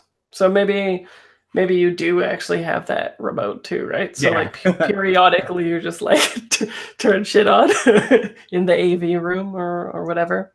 Me So, and my yeah. cousins used to do that with the Foxtel like remote, like the pay TV remotes. We'd go around at nighttime because they were the same remotes for everyone's TV, and we'd change people's channels through their windows. It was really fun. Nice. Yeah. Okay, so cool. Give me that that fiction then.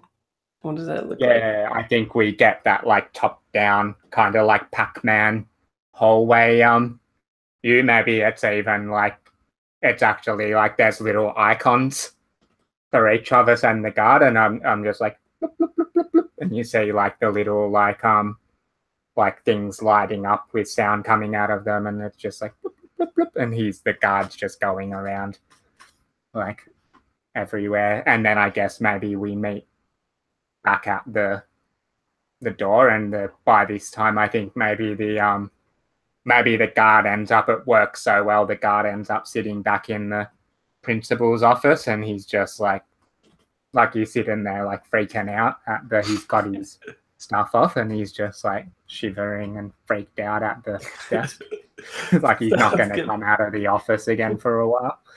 Yeah, sounds good. I think the code is just the one that, of course, they didn't change, so it's just like 1111111, because it's those kind of people. And the I think as you open the door for a second, you oh shit, Laura, what's your character's name again? I forgot. Paige. Oh yeah, Paige. Yeah. I think Paige, you're the last one in, and for a second you see like a raven perched across from you and up on like the second story of like whatchamacallit, the not the banister but the rail or whatever, right? It's like perched on it, and it's like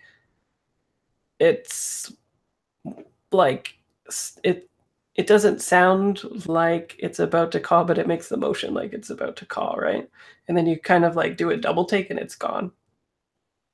That was one of mine.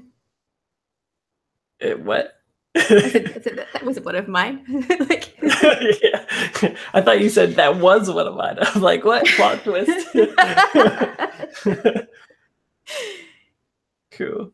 So in the library, I'm picturing it totally just like the Buffy library, where it has sort of like that weird step up for all the books in the back, but otherwise looks like fairly much like a normal school library.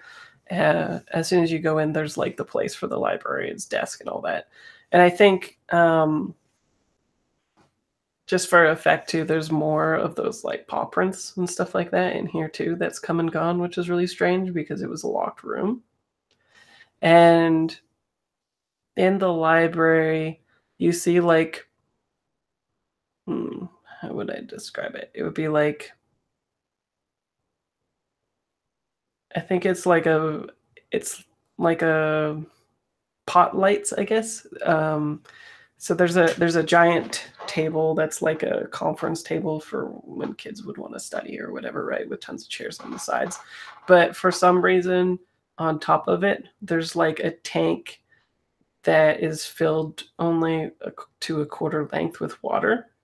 And there's pot lights on the bottom that are shining up to like make it visible, but it doesn't seem like there's anything in there. And there's like a long snaking cord, maybe even at your feet, that plugs in like right beside you.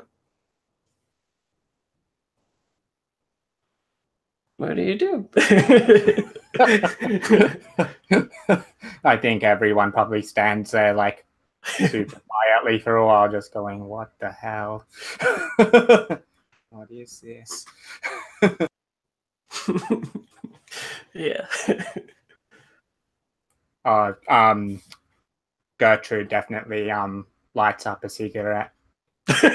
Nice. She's like, "Oh," she's like, "What the hell? What are all these paw prints? And do you guys know what's going on in here?" Well, the paw prints are probably an animal. I mean, they look like an animal. It's probably loose. Nobody's here checking things out. But if they got in here, that means there's got to be somewhere other than that door to get in and out. So probably just that. But I don't know what is up with this tank. Yeah. Oh yeah, and then so you guys are like talking and maybe haven't approached the tank yet, and you hear like a weird noise from outside, and this is me using the bits from a while ago. Bill is out there, and you see him like he trips over something, maybe just the classic like hits a pop bottle or something like that out there, and you see like the guard like pop up and look and go out there, and he's going to like investigate. Maybe he's even like, I don't think he's quite spotted Bill yet, but he's definitely on track. And then that's when we cut to commercial again. I kind of like the idea of maybe that camera shot of like Bill getting spotted is maybe from like the roof or something, like the air ducts that you're looking down through, like the air duct grates or something like that. Like that's the camera angle from up there. And then like as the guard comes out, like the camera like scurries off into the air duct. It like shifts up and goes into the air duct, and you just hear like the claws on the metal like scurrying as it goes away. Nice. Love it. Cool. And then let's come back at 10 then. Sound good? Yeah. Sounds good.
Cool. So, yeah, what do you guys do? Bill's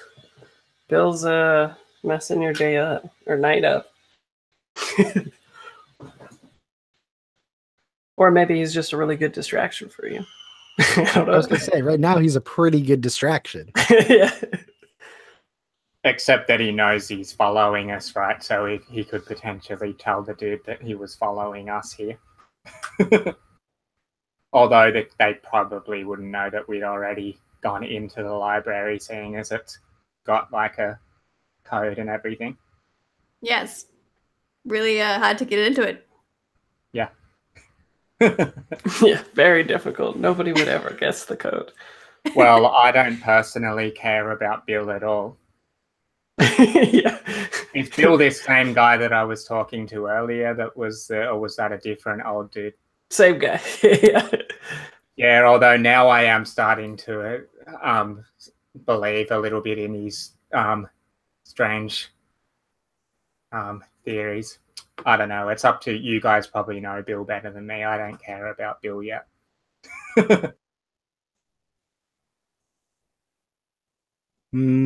I probably don't want Bill to go missing, if at all possible. But maybe we need to figure out what's going on here first and then go rescue Bill. Sure. So is somebody keeping an eye out to see what happens to Bill while other people are investigating, or? I can keep an eye out for. Well, I just changed my mind just because of a prompt on one of my keys is to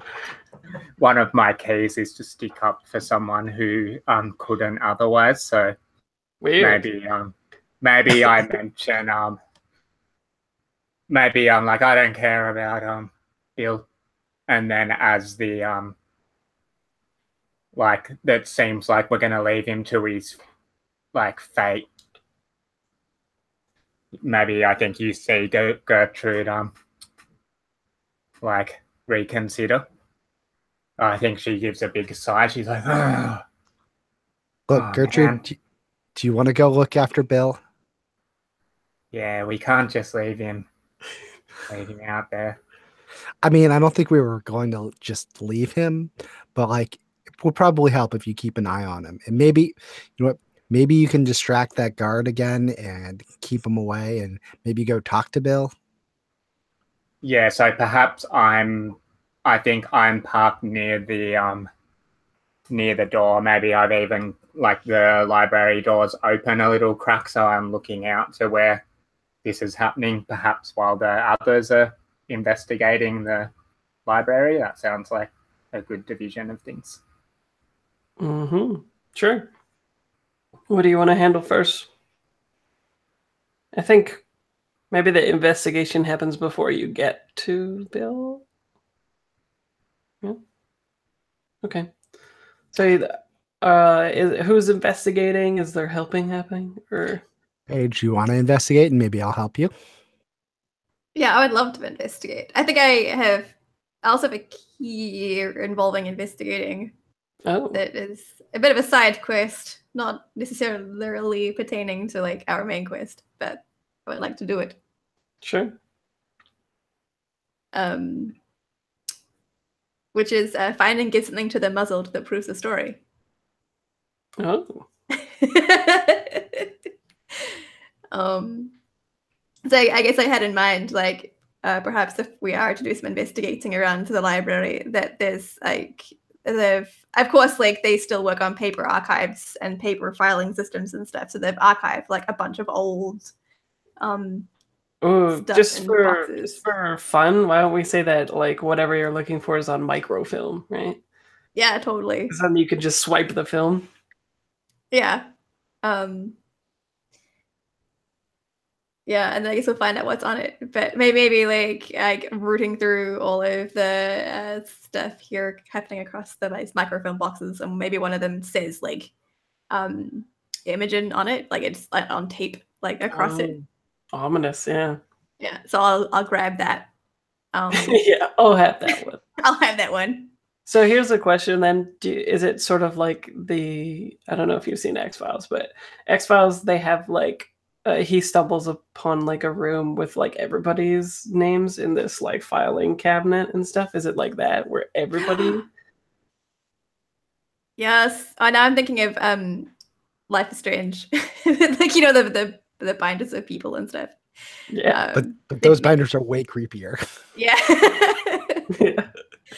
I don't know. Is it maybe like some of the missing people are also named on these? Oh, I'm sure, yeah. As well. But this sounds like maybe there's a role though. I've got a cool idea. Like maybe it's only it's like only missing people, and then there's Imogen's there, and it's got like a date or like a couple of days from now on the like stamped onto the front of the thing or something. So everyone else in there is gone, and there's like a couple of days something maybe. I love it. Mm-hmm. Cool. Apparently they do roles and stuff. It sounds like you're taking a gander though, Miss Crafty.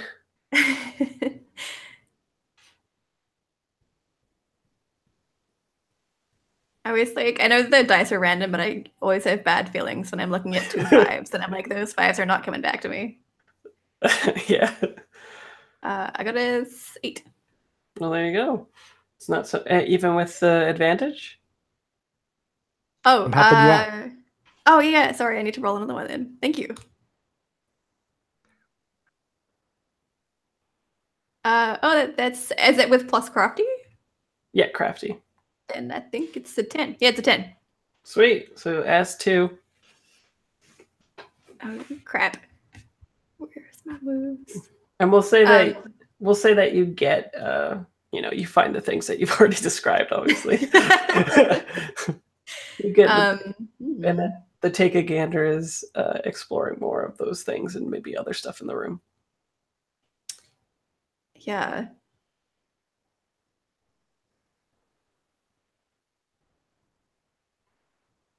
I feel like, well, okay, is there anything here out of place or suspicious apart from the ominous? Let me tell you a story, Lauren. Yeah. Okay, yeah. So you're going through, maybe you get Susan's file, right? And you see like they're really interested in this file about really weird things, and you have like all of you guys like flashback to the forms that you had to fill out when you first came in, and maybe then you were also like, this is, you know how like questionnaires always are like, why do you need this information, this is bullshit, that kind of stuff. It was even more like that this time. They like asked what your zodiac animal was. They asked what like I don't know what, like if you've ever had any pets, and like all this other like really weird stuff, right? And Susan's one was I don't know what the year of the astrological sign or whatever would be, but maybe she was like born in year of the dog or something like that, and her favorite animal was also a dog, and she has like her favorite pet name and stuff like that. And then there's like a stamp on it that's really strange, and it says like approved on it, and it's suspicious. Ooh, spooky.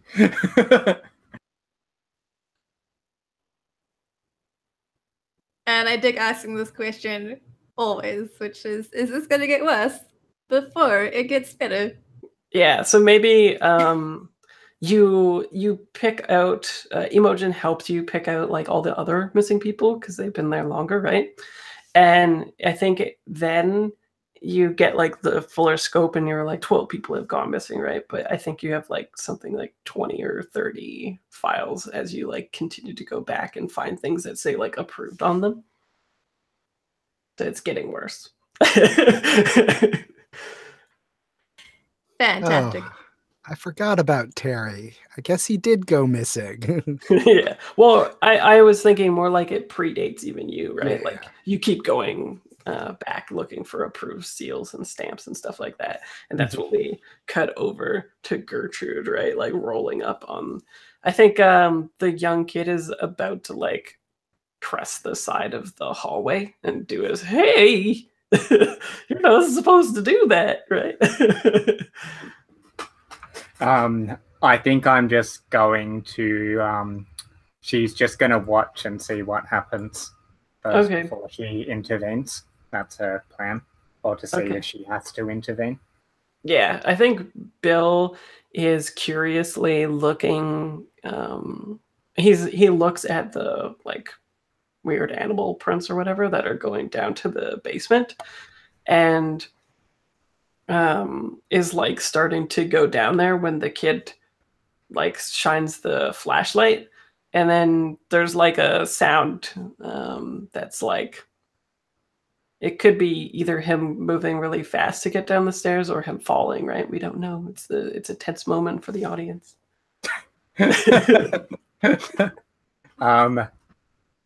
Yeah, Gertrude definitely like rolls out into the hole then to see what's like to well, I think you'd have to like I think the kid is also following after Bill, right?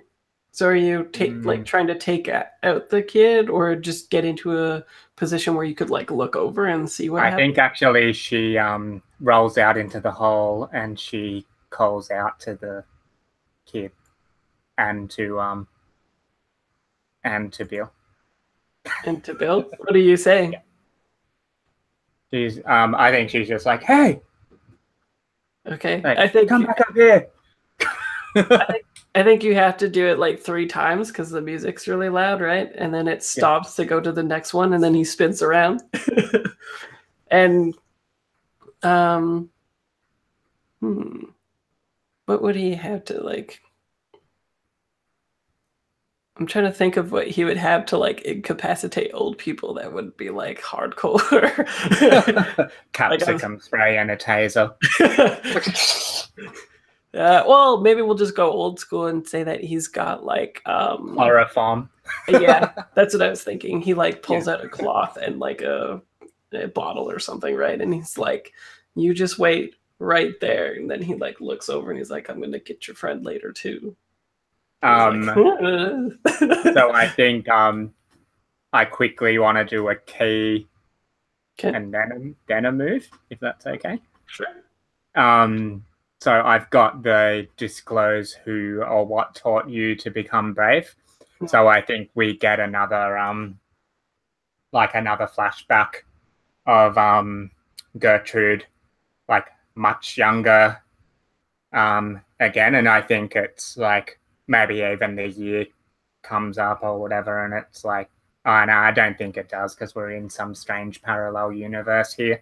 But it's an earlier date, and it's like I think we get like this time we get like the Jimi Hendrix like cover of All Along the Watchtower. It's like the and we see like much younger Gertrude like driving through some sort of like jungle or something in a truck, and she pulls into like a like the military kind of base, and she jumps out, and I think there's a bunch of like male soldiers there, and one of them kind of comes up to her, and I think he says some like sexist bullshit about her like driving a truck, and maybe she wants to like come like hang out with them or sit on his lap or something gross like that. And I think she just I think actually she pulls out the knife that we saw earlier. You guys shut up. I'm trying to be cool here.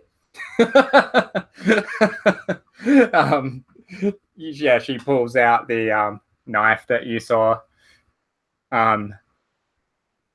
earlier, and just like she's like, it just happened super fast, and the knife's like up against his like neck or something, and she's like, yeah, she probably says something like one of the double entendres that you guys are firing away in the I think she just says something like, yeah, like maybe not quite a double entendre. I think she doesn't even go with that. She's just like, fuck off. And I think he goes like white, and he kind of stumbles back, and I think I'm gonna activate my my stone cold move. Ooh. So I'm holding my own against the guy, and I think maybe even when it flashes back, she's managed to get up close to him like pretty quick in her chair, and she's got her knife out near him, and Nice. trying to intimidate him. So I'll roll that thing, but the move says no matter what my outcome is, he's still going to be frightened, dismayed, or impressed. Yeah. Let's see. That's how Gertrude do. Yeah.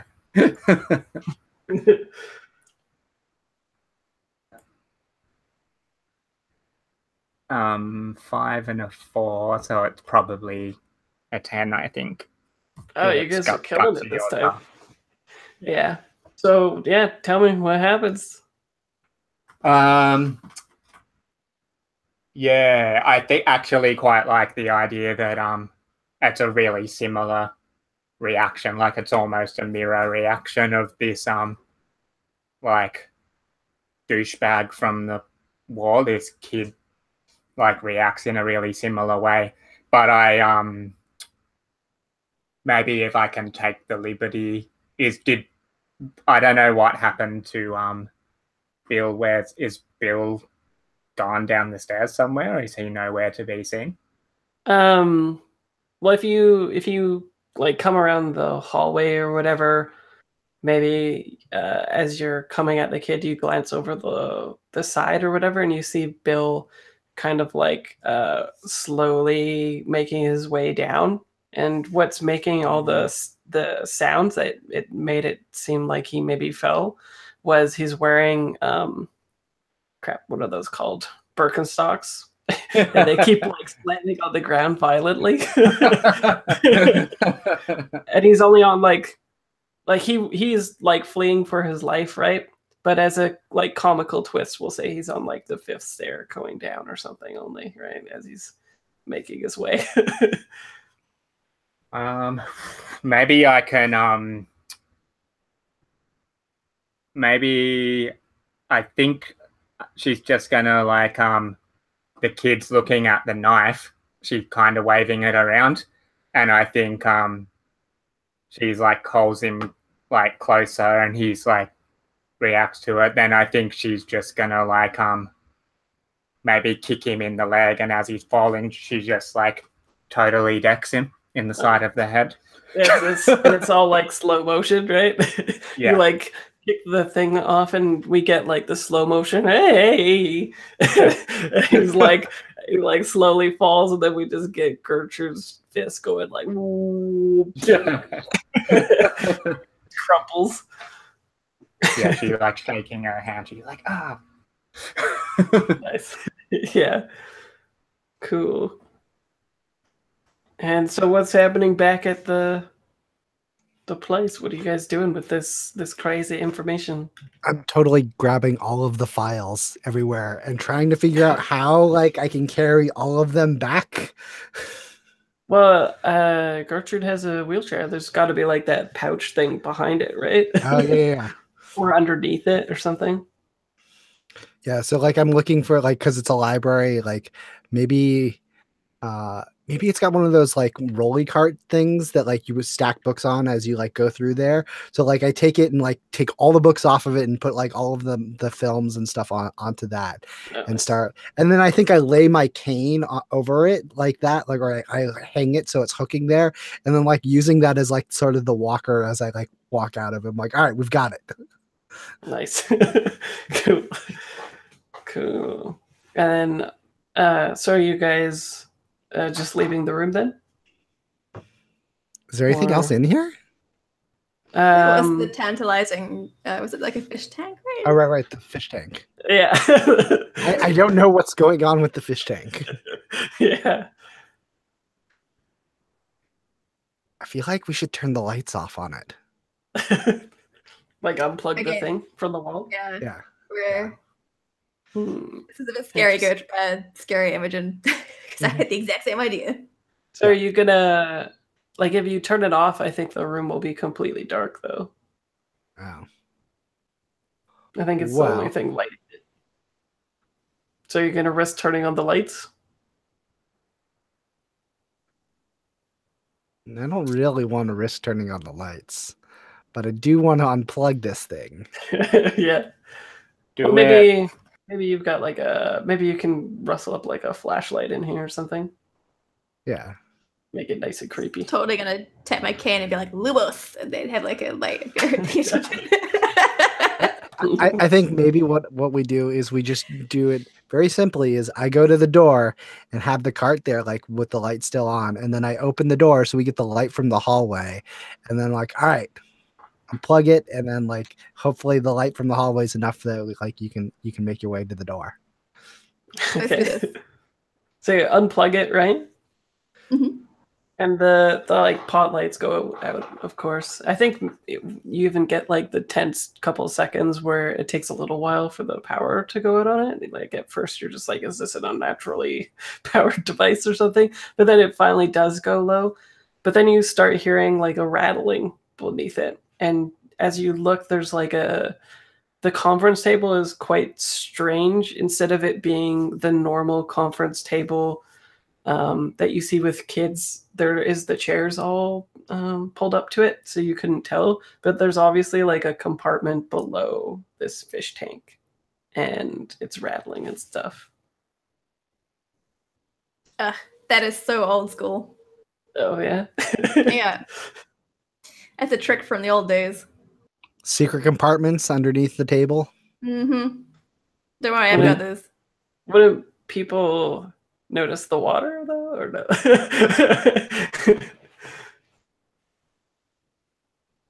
So you, I just nothing. I was just like laughing because there's water in it too, right? So if it drained, it would be funny.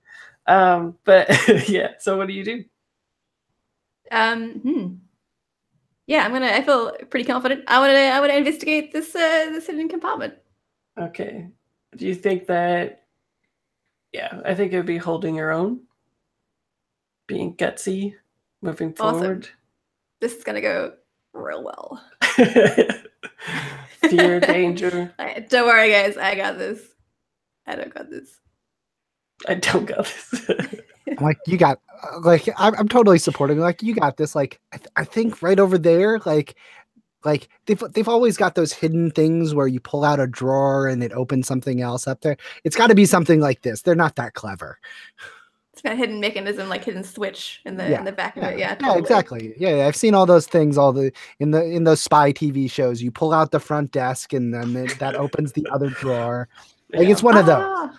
I'm so touched you were listening to those conversations we had about magic way into the wee hours of the evening. Mm-hmm. Are you helping me then? Yeah, I think I am helping you. Cool. Yeah. Yeah. I'm so are you helping me though? Oh, cool. I think it's a 9 because it's with Gutsy, right? I think I've got a negative on Gutsy. Yeah, I do. So it's a 9. Cool. So, okay, yeah. So this is what happens then. So, I think it's one of those cupboards that you have to like depress from the outside to open them, right? Otherwise, it's like locked from the inside where you have to do the like click click and it opens. So we get like a hand of yours like on the camera going towards it and clicking it in. And as it pops out, something bursts out of it, and it's like a little fox. And the cost or complication, though, is that I think you guys are like startled, and the complication is that it like bolts right for the door and jumps over the cart and goes scurrying into the hallways. I feel like too late. Pages to Imogen like, quick, shut the door. But it's, yeah. It's gone. I'm like, well, at least we know what the paw prints were now. Yeah. But what was it doing in the conference desk? That is definitely not old school. I have not seen that before. Yeah. Foxes don't how- make good stage animals. I think Gertrude comes like walking, wheeling back into the Well, I door was- with the torch that she's got from the guard. Or sorry, am I jumping on something you were gonna do here, Fraser? Yeah, I was gonna say maybe that's when we cut to outside and you see the fox, right? Like making a beeline across the hallway and going towards down where like all the other prints are going towards like Bill Yeah, cool. down the stairs. Yeah. Yeah, so this fox comes running past and runs down the stairs, and I think I kind of follow it with this torch I've just taken off the dude. But yeah, I think I'll roll back to the door and call out I think I'd be like, I reckon if Bill's gone down the stairs, but I reckon if he was here he'd probably say some crazy stuff like that they're turning all the missing people into little animals or something. And like, anyway, we better. He's already gone down there. I'm a bit worried about him. By the way, I punched the guard. By the way. By the way, you punched the guard? All right, and I'm like, whatever, and I just like take all of the files and stuff and like shove them like in like the pocket or pouch on the wheelchair. I'm like, all right, we're keeping these. We need to find these. I'm gonna go look for Bill. Like, make sure he's safe. I think since it's the junior high school wing and stuff, I think all the places here would be wheelchair accessible now too. Side note. It's just that one corridor going back.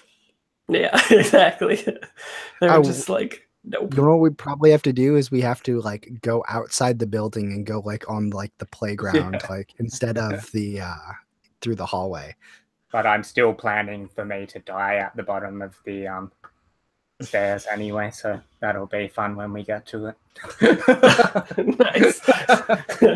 Yeah, but I like that idea though that like it's wheelchair accessible, but only one way, right? Like they didn't do all of the entrance and exits. They're just like, do you want to get down here and you're in a wheelchair? It's just this way only. That makes sense. I think that's quite reflective of real life anyway, isn't it? That's what heaps of places are like. Yeah. Like here anyway. Mm-hmm. Cool. So you guys are going outside to the playground? I think I want to try to get Bill. Okay. Well, so but how will Gertrude get down? I think maybe they're going ahead, and maybe I'm just gonna go try to get Bill out. Oh, okay. So you're going down the stairs. They're going down, like the playground area. To like. That sounds good to me. Cool. Okay. I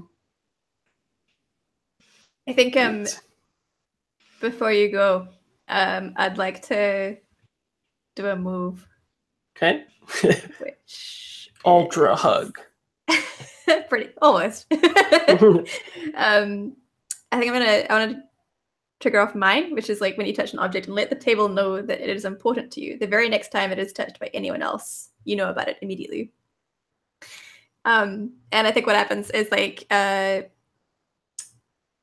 Paige takes off her ring, like the massive like flowery ring that she has on her. And when Imogen says that she's going to take off after Bill, Paige says, Imogen, you are my dearest friend here. And I would be remiss if I did not look after your personal safety. I've already lost a dear friend of mine. I can't have it happen again. This ring was my old assistant's before she passed recently. And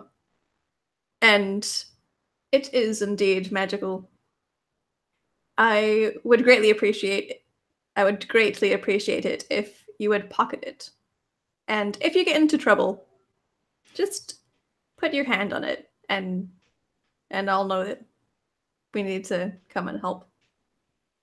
I just nod and like take the ring and put it in my pocket. I'm like, of course it's magical. Like these things happen, and if trouble comes, I will make sure to grab the ring, so you know to come. Thanks, Imogen. It puts my old wee heart at ease. Yeah, and so like I put it like in, what am I wearing? I'm probably, you know what? I'm probably wearing like normal, like regular clothing, and then there's like a bathrobe on top. And so like I just like put it in the pocket of the bathrobe, and like it's like very there. And then I obviously like pat down the pocket. I'm like, it's safe, but easily accessible if need be. Fantastic. Nice. Cool. Which scene should we do first? Well, let's do Yoshi, because I think that would be the soonest thing, right? And the playground area circumventing this would obviously take longer. So you're going down the stairs to look for Bill? Yeah. Cool. So you obviously see like the various animal prints and stuff like that going down the stairs. And you guys have given Bill some time, I think, so he's managed to get down past the stairs, and you see the kid who's like knocked out stone cold, right? Just like probably drooling or something like that on the on the floor. So as you make your way down the stairs, I'm trying to think of a school layout. It would be, oh, that's pretty creepy, so we'll go with that. When you get down there, all the other lines are like super faded, just like up above. Like the lines that lead you to the various places. Except down here, it looks like almost like the blue line that leads to like the science labs has been like buffered. Like it's very important or something like that. And of course, all the paw prints and like maybe even see the very distinct, whatchamacallit, footprints of the Birkenstocks leading in this blue line, and it's scuffing up the very nice job that the whoever did to buff up the area. Yeah, and I look at, I can see Bill, right? Or is he not visible? Yeah, I think Bill is like down that hallway, and he's like making a beeline as much as he can for down the hall. Yeah, and so like I follow down, and I'm like, Bill. Yeah, I think you easily catch up with him, right? Yeah. And I'm like, Yeah. like, where are you going, Bill? Like, back, like our place is back that way. He like points and he's like, I finally got a beat on these people. I've been telling people that people go missing all the time, and I bet you that fox is going to lead me right to them. I just saw it go by. You're following the fox? I'm following the fox. Do you realize you're also following the blue line to the science lab? Yeah, but we have to know what's going to happen, right? I can't just go back and play checkers. That's what those people want from me. You're right, Bill. I'm no conformer. You're right. Nothing can silence the truth. We have to find the truth. We gotta go. We can do this. Exactly. You guys like around the corner and it goes into like a slow motion action scene, right? It's really just slow motion walking. Yeah. But it's like, yeah, trying to make you guys look really cool, like in Space Cowboy with the old guys in the spacesuits, right? Where they're just like, nice. Yeah, so I think you, of course, the science rooms are like double doors, right? You break through and it's like really humid, and you see like a virtual like forest in there. Essentially, there's like actual trees. The concrete has been like broken up for earth to be down there and stuff. And yeah, there's like a whole bunch of different animals in there, and the lights are already like on, and it seems like it's sort of it's kind of like set up like if it was a really evil zoo. Yeah. So like it's somehow they've like knocked out the ceiling of the first science building thing, so it's like 2 levels, and then on the top levels there's like cages that line it with a whole bunch of things. There's a giant tree coming up in the center, and there's various like animals roaming around, but you also see like maybe just for cinematic purposes, you see like the fox just barely ahead of you somehow, even though you guys were really slow. And it like darts into like this jungle-ish area. And Almost then like it was waiting for us to follow it. almost. But also I think you see flashlights darting back and forth, and like a what would it sound like? It sounds like a really perturbed, grumbly male voice that's like really angry, essentially. And then we'll like let's cut back to the playground. And what is like signaling to the audience that you're going into a creepy place? What does this playground look like? There's got to be a swing moving back and forth like all by itself with like the metal sound. Just for Nice. starters. What were you gonna add, Lauren? I don't know what you'd call them. Like they're like little animal thingies on like little springs that you can like ride, right? Yeah, like, I don't know what to call those either. Rides, of course, springy things. Yeah. But I mean, of course, there's like the rusty like those things and like the breeze, right? Yeah, this is like the red herring and Resident Evil and stuff, right? When you're going past them. So I think we get like maybe a trepidatious shot of you guys going through this place. Maybe some disturbing graffiti, you know, like when people spray the cans too close to the wall and it's like red paint, so it all looks like it looks like blood. Nice. I don't know what it's saying. Maybe like help us. And it's in all like bleed, like it looks like weeping, that sort of thing. Nice. Yes.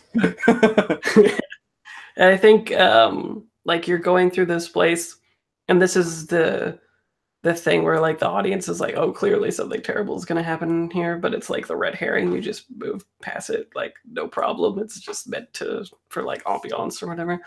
And you crest through the double doors, and I think right across from you is the science lab from the other end, right? And you see maybe there's like the jump scare moment as like a face goes past the semi-translucent, probably a little gross because it's all like humid and stuff like that, male face with like a beard goes by it, and there's like, you know, the flashlights, and you hear like cursing sounds and stuff like that. So what do you guys all do? I think you make out like 2 distinct flashlights and like the cursing sounds and stuff like that. It sounds like you can tell from the way that this flashlights are going, they're obviously like looking for something and not finding it, probably because they keep like swearing and stuff. I think the first thing Paige does is hide behind Gertrude, like Nice. at the jump scare, and then like peeps out. and then like just for like Gertrude, I think like you should take the lead on this one. Pedal to the metal. I think Gertrude maybe like unflicks a knife again and hands it to Paige. She's like, this will make you feel safer. And she's and I think she's got the flashlight maybe just pointed at the ground, but I think it's one of those, like, you know, those flashlights people get so that they've got an excuse to carry around a like a weapon with them. What are they called? Like mag lights or something. They're pretty much a truncheon. Oh, okay. Yeah. right? Yeah. The really long ones, right? Yeah. Yeah, like the police carry them. Yeah. You could definitely brain somebody with them. They're Yeah, huge. and I think maybe Gertrude's like ducked down and she's like quietly rolling along towards the door. Right. And I think maybe you guys entered the space at like nearly similar times because you were stopped by Bill for a little bit too, so it works out to equal timing. And so you go through and the humidity of it hits you. It's like a rainforest type thing, right? These guys are searching around, and you can hear them saying like, "If we don't find this thing, Joey's gonna freaking kill us." And it's like, I think they're a little bit older orderlies. They wouldn't trust the teenagers with this kind of stuff. Um, Maybe even similar to Joey, they're like old people that are like actually like orderlies. Joey never promotes them. And they've been working here forever, maybe complicit in whatever's happening here. And yeah, Gertrude whispers to Paige, she's like, I knew Joey would have something to do with this. Joey. Yeah. Such a dickhead. Yes, Joseph. Hate that guy. Yeah. That does seem like a very Joey thing to do. Mm-hmm.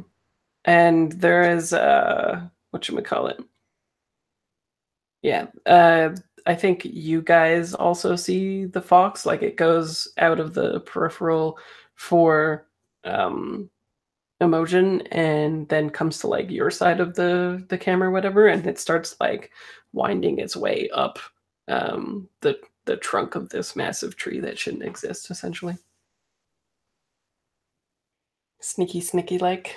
I don't think the orderlies ever like see it, and it might not even they're probably not searching for the fox anyway because the fox had just come in, right? So what do you guys do? And also, I'd like to suggest that maybe you have the perfect item for this situation, magician. To get up the tree. Or well, I don't know, to like get the orderlies out of here or something like that, right? Indeed.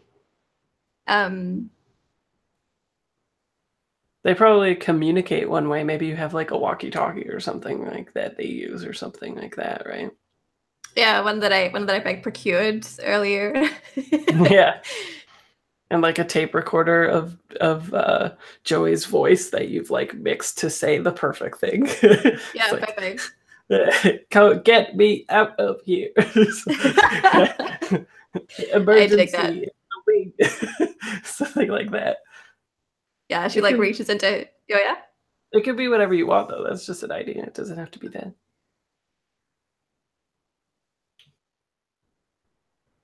No, yeah, I dig that because I'd also like it that she just like, I don't know, steals stuff and has enough time in her hands to mix Joey's voice together for just this situation. But it doesn't even have to be Joey's voice. It could be even something really funny, like you recording a television show or something like that. But it's so crackly over the walkie-talkie that they can't even like. Oh, nice. Know it or something, right? It's like Walter Cronkite best hits or something of him reporting on something emergency in the southeast, right? Except that it's the southeast. They think it's the southeast corridor, but it's like Southeast Africa or something's happening. Whatever. That'd be funny too. Yeah, I dig that. She totally like pulls both out of her like cardigan pockets. Cardigan pockets, yeah. I totally imagine this is like you pull out the walkie-talkie and then one of those like personal recorders, and then we see you just like maybe flipping through like several different cassettes, and you're like, right, nope, this one. Yeah. Oh, I love that a lot. Yeah. Yeah, you've got a whole bunch of them. Actually, they're probably great for magic, right? Like if you need misdirection and stuff. And like, one of them says Thunder Jeep on it. Yeah. Throwback, mini throwback. Cool. Yeah. So you just like play this thing over the walkie for them or whatever, and I think they like make a beeline for it. So I don't know maybe they go out Gertrude's side, so you guys have to like maybe give me hold your own to not be spotted by them.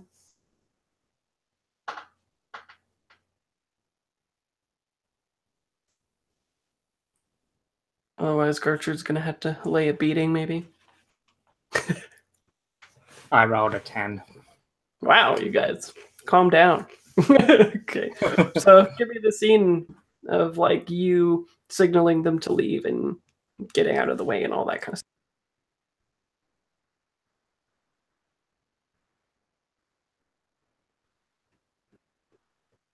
Is this to me? Yeah, Oh, give me the whole scene because everything works perfect. I don't know.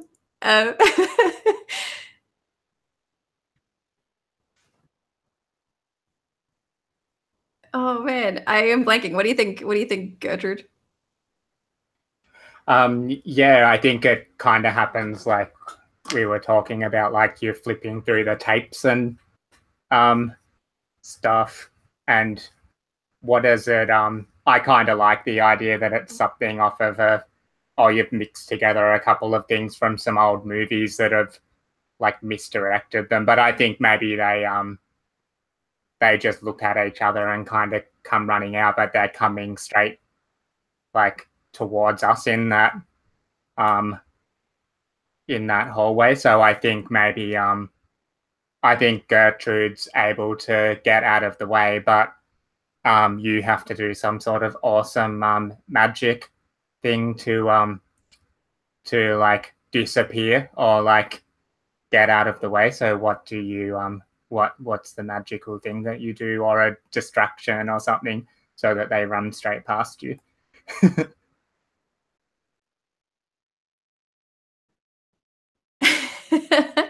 Let's see. I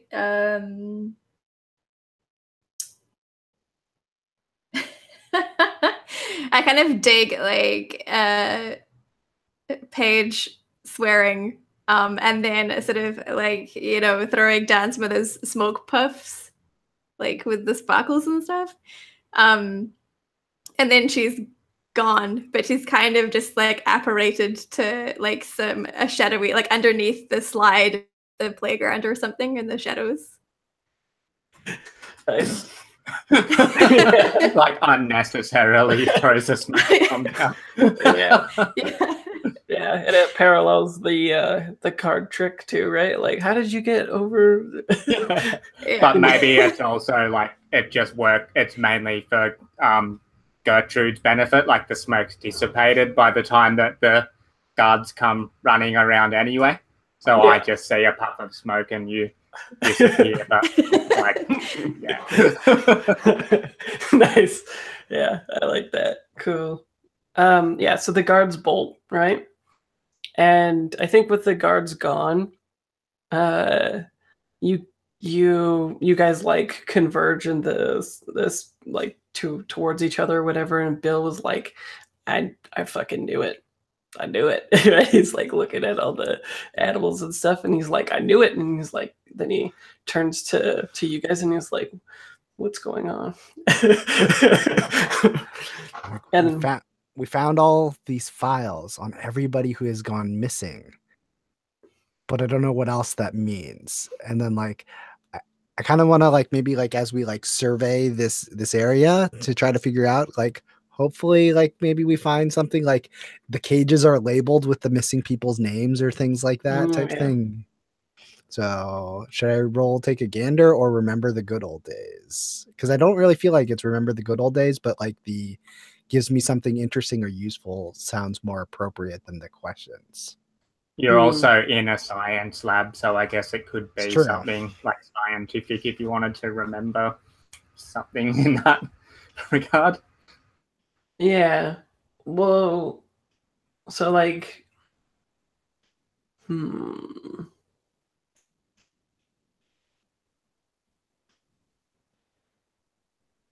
yeah, maybe remember the good old days, I guess, if you're not interested in the questions in the room. Well, I'm not sure what the questions... Like, I'm looking at the questions. and like I don't know. Maybe I guess what here is out of place or suspicious, but I guess that would work.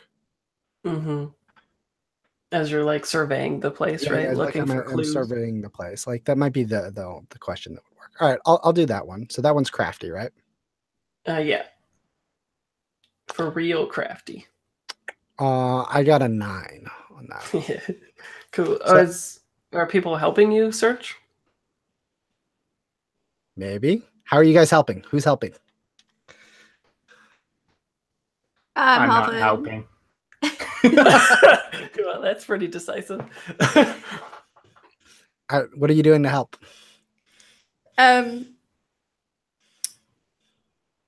So we're sorry, I'm like fading. What are we doing again? You're searching for clues as to like what's gone on here, basically. To complete the mystery. Mm-hmm. Unravel it. Yeah. I like to think that Paige is just convinced that like there's hidden panels everywhere and is trying to find like some kind of hidden compartments in the area that we're searching. Okay. Cool. So with the reroll with that extra die, I end up getting a 10 or a 12 rather. So that means I think we're definitely going to ask, is there anything here out of place or suspicious? Mm-hmm. And then Well, maybe let me answer that, and then that might lead to another one. I think I really like your idea of like they're still labeling all of the creatures with the human names, right? Especially for the audience, they're like, oh. But I think also the thing that clinches it is, oh crap, who was Susan's best friend? I can't remember who I said Susan's best friend was. Maybe she was just a friend with all of you. And I think the fox comes up and it like looks like Susan in that like maybe their eyes are the same, right? So you're like, Susan? And like there's like a cage ready for Susan already, and the fox isn't in there, right? So it's even more of a like, we are the people. Yeah. Yeah. So does that lead to anything else? Yeah. So where would I probably be able to find like some like damning proof, like the caught red-handed type proof to call in on Joey or whoever else is here? Like, how do I find the proof to connect it to Joey? I think the obvious thing would be like somewhere in here. Oh, so the secret compartment, obviously, right? So, yeah, you click in another secret compartment because apparently for Joey, the secret compartment is these cupboards that look like they shouldn't open, but you just press them, and everyone has those in houses nowadays, anyway. But whatever. And it like pops open or whatever, and this time there isn't an animal inside, so that's good. But there's obviously VHS tapes of all of these experiments going on throughout the years, right? And of course, I don't think Joey is smart enough to have been doing this, but he's like overseeing it, right? And probably even being a real dick to the patients as they're being transmuted or whatever. Like calling them names and being like, you deserve this and all that kind of stuff, right? Boom. So I'm like, all right, Bill, we got this. And I grabs the stuff. I'm like, let's get back and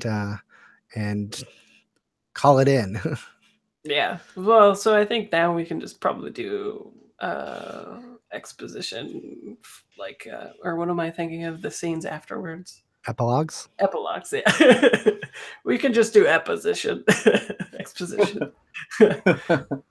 So yeah, you've got the proof and all of that, right? So what happens next for y'all? I'm totally calling it in to like the news. Yeah. Like I don't call the police, I call the news. Oh, the news. Okay. Ooh, I wonder maybe if there's also some sort of like document in this same thing about and like Joey keeping like Imogen like here against her will as well as a cool epilogue. That might be interesting. Yeah. Well, you've like got the facts of your own thing are uncovered as well. Yeah, and you've got the microfilm too, so it's a shitty day for Joey, that's for sure. is not gonna have a Porsche any longer, I think. And we also see maybe like you're going to baby booking, kid, or whatever, right? And he's like, hey, as he's getting like trundled off later by the cops. I've got two little epilogues. Okay. There's one for Gertrude, which is I think we just see her like sometime later she's flying a small like a small aeroplane. Like you just see her, she's up super high, she's talking on like the CB radio or listening to the radio, and you can hear like all of these like air traffic controllers asking her to land, and that an aeroplane has been like stolen, and she's just laughing, and there's probably some other music from Top Gun or something now. And she's like flies off in this aeroplane. And then I think there's a small Chad epilogue where you see a news report that the entire place maybe has been closed down and everyone's lost their jobs. I was I was thinking maybe he takes over as like director, right? I was thinking that too, but then it would be its opportunity for him to be at the next place as well. Okay.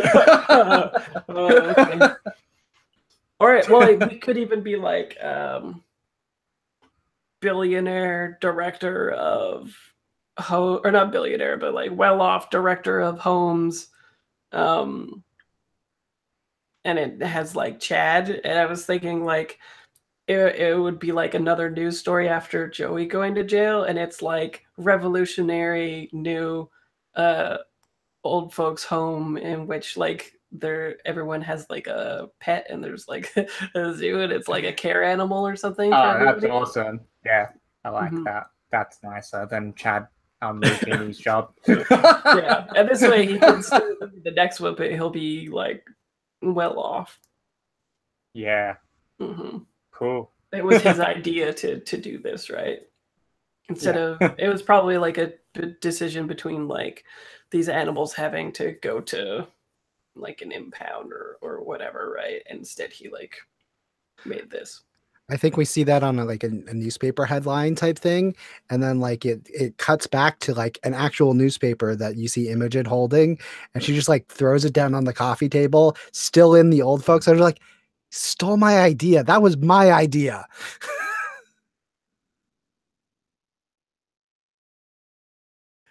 Oh, that's awesome. Nice. What about Paige? Yeah, so I totally think these escapades have inspired Paige to come out of retirement, like one of those out of retirement kind of tours. And I think the theme of her show is 100% inspired by the events that transpired. So like a lot of like I like to think she tells the story of like what happened. So like there's that thread of like people turning into animals and then back again, and like smoke and like locks and lock picking. And then I completely disappeared as the guards came around the corner. Yeah, exactly. 100%. And it's all done to like the tunes of AC/DC as well. Like Ooh, maybe yeah. maybe even like past that. Like maybe we see you even as a really, really, really old lady, like in another old folks home or something like that, and you're telling the story to like your granddaughter or something because it got made into like a children's story, and you're like reading it to them. That would be cute. I love that too. that totally there's happens. totally got to be an outtake with like a couple of the surviving members of AC/DC. Like once the credits have rolled, you know, the little bit at the end, like they're in the nursing home. Yeah. Yeah, Like AC, Angus, yeah. it'll be like, no animals were harmed in the making of this film, right? And then also, like, the gorilla in the top right corner was played by AC/DC member X, or whatever.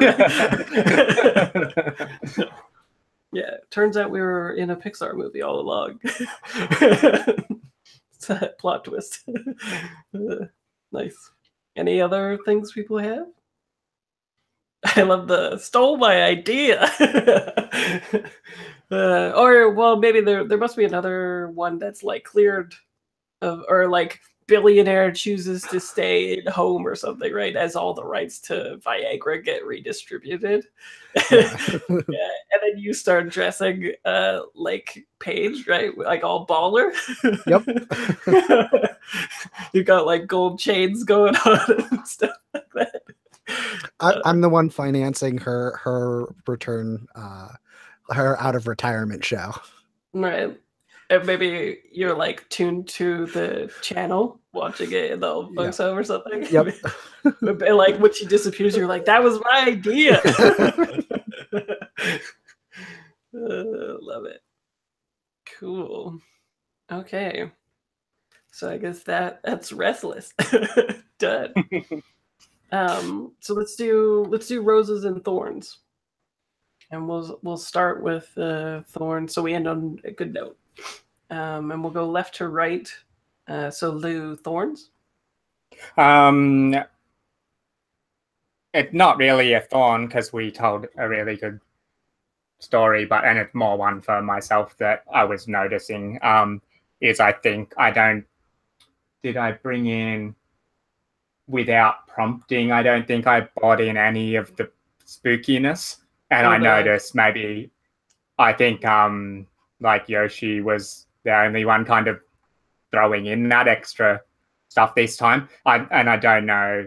I think maybe I forgot that was like our job to do it as well. I guess like I just thought that was like until Yoshi started doing it, and I'm like, oh yeah, we're meant to like jump in with the spooky stuff as well. But then you prompted me to do some, and so I felt like I contributed to the weirdness as well.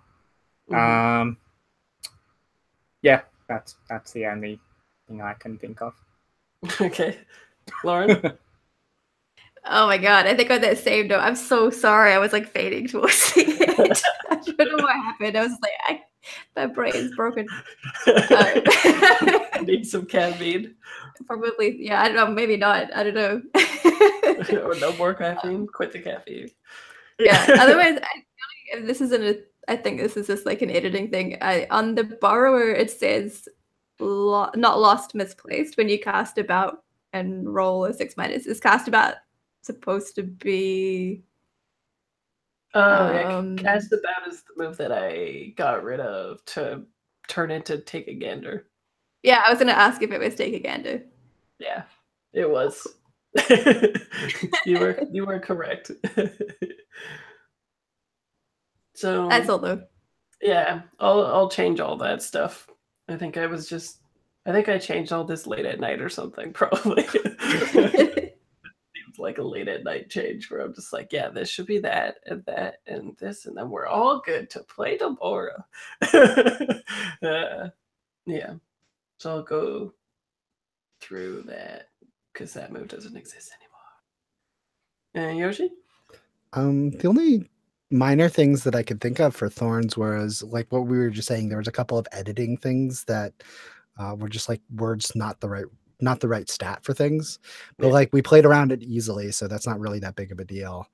And then the only other thing is I think we were really enjoying just being old people and our characters, which made it hard to get to the let's go discover the mystery thing. Like I feel like we had to like really prompt ourselves to like, yeah, we should go discover what's going on here and not just be rad old people. Yeah, maybe. Do you think I wonder if I could like make a make some kind of question about like why do you care about the missing? Yeah, how are you something. how is you directly involved in the Yeah, tell me the why mystery you care. too? Like, yeah, that sort of thing. Yeah, something along those lines, because as much as I really loved the scenes where we were just being awesome old people, it felt like the rest of it didn't really start until we're like, no, we're gonna go find out what happened to Susan tonight. Yeah, totally. I Yeah. really liked that. That was a rose for me. I was gonna say that for my actual rose that I liked how slow the start of the game was. It felt like we got into our characters really well before we went on the adventure or went to solve the mystery or whatever.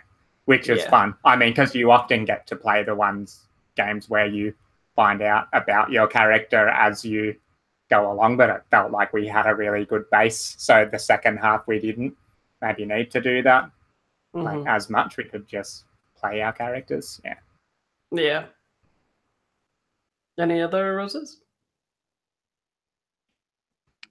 So like along those lines, I did like, even though that other part of it was thrown, I did think we had a lot of fun just playing awesome old people. I thought that was a lot of fun. I really liked where the uncanny stuff eventually went, like with like the whole like animals and like the creepy humidity like farm thing. I thought that was kind of interesting, so I really appreciated those, and I thought we had a lot of really great moments and like scenes of like flashbacks and callbacks between things, like just bringing Chad back in and Thunder Jeep and all of that stuff. I thought was really fun. Thunder Jeep. Yeah, it's always gonna be Thunder Jeep now. Yeah. I had a bunch. I mean, first, obviously, like, so many roses to you guys, especially at the end for carrying it, like, me through the end. It's such a pleasure to play with you guys always. That and it was kind really of cool. suited the people thing too, when you just started totally vaguing out, like it's getting really late now, and I've passed my bedtime. That's my bedtime. Wait, why are we here again? Yeah, I thought we kind of start like a hard stopping point at 10:30. We gave ourselves 25 minutes to figure this mystery out, didn't we?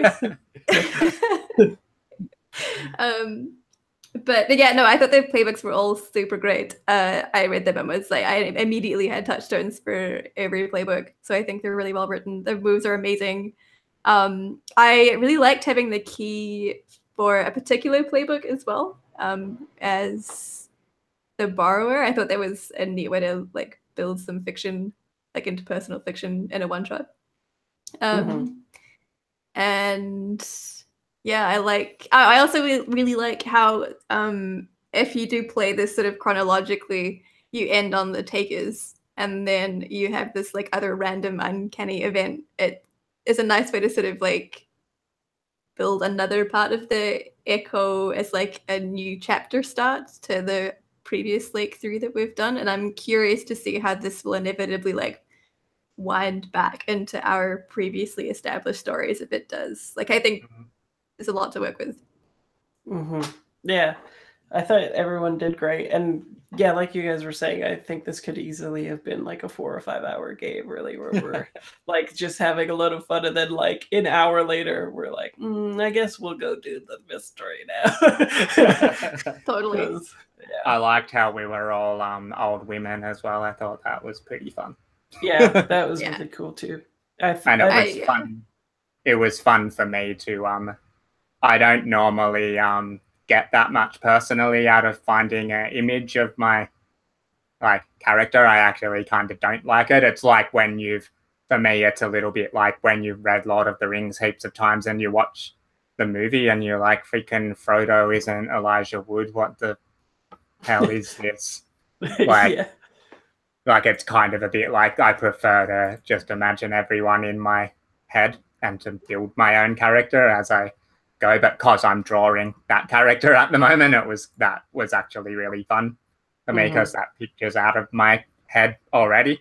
Anyway, that's I really dug your trucker, and I really dug the The Viagra Right. doctor. I love the stole my idea. That was an amazing tag. It would actually make a that one would make a really good like movie. Like it's the sort of story you could tell really like quite well in, you know, like a couple of hours like movie. It would be heaps fun. I'd totally watch that movie.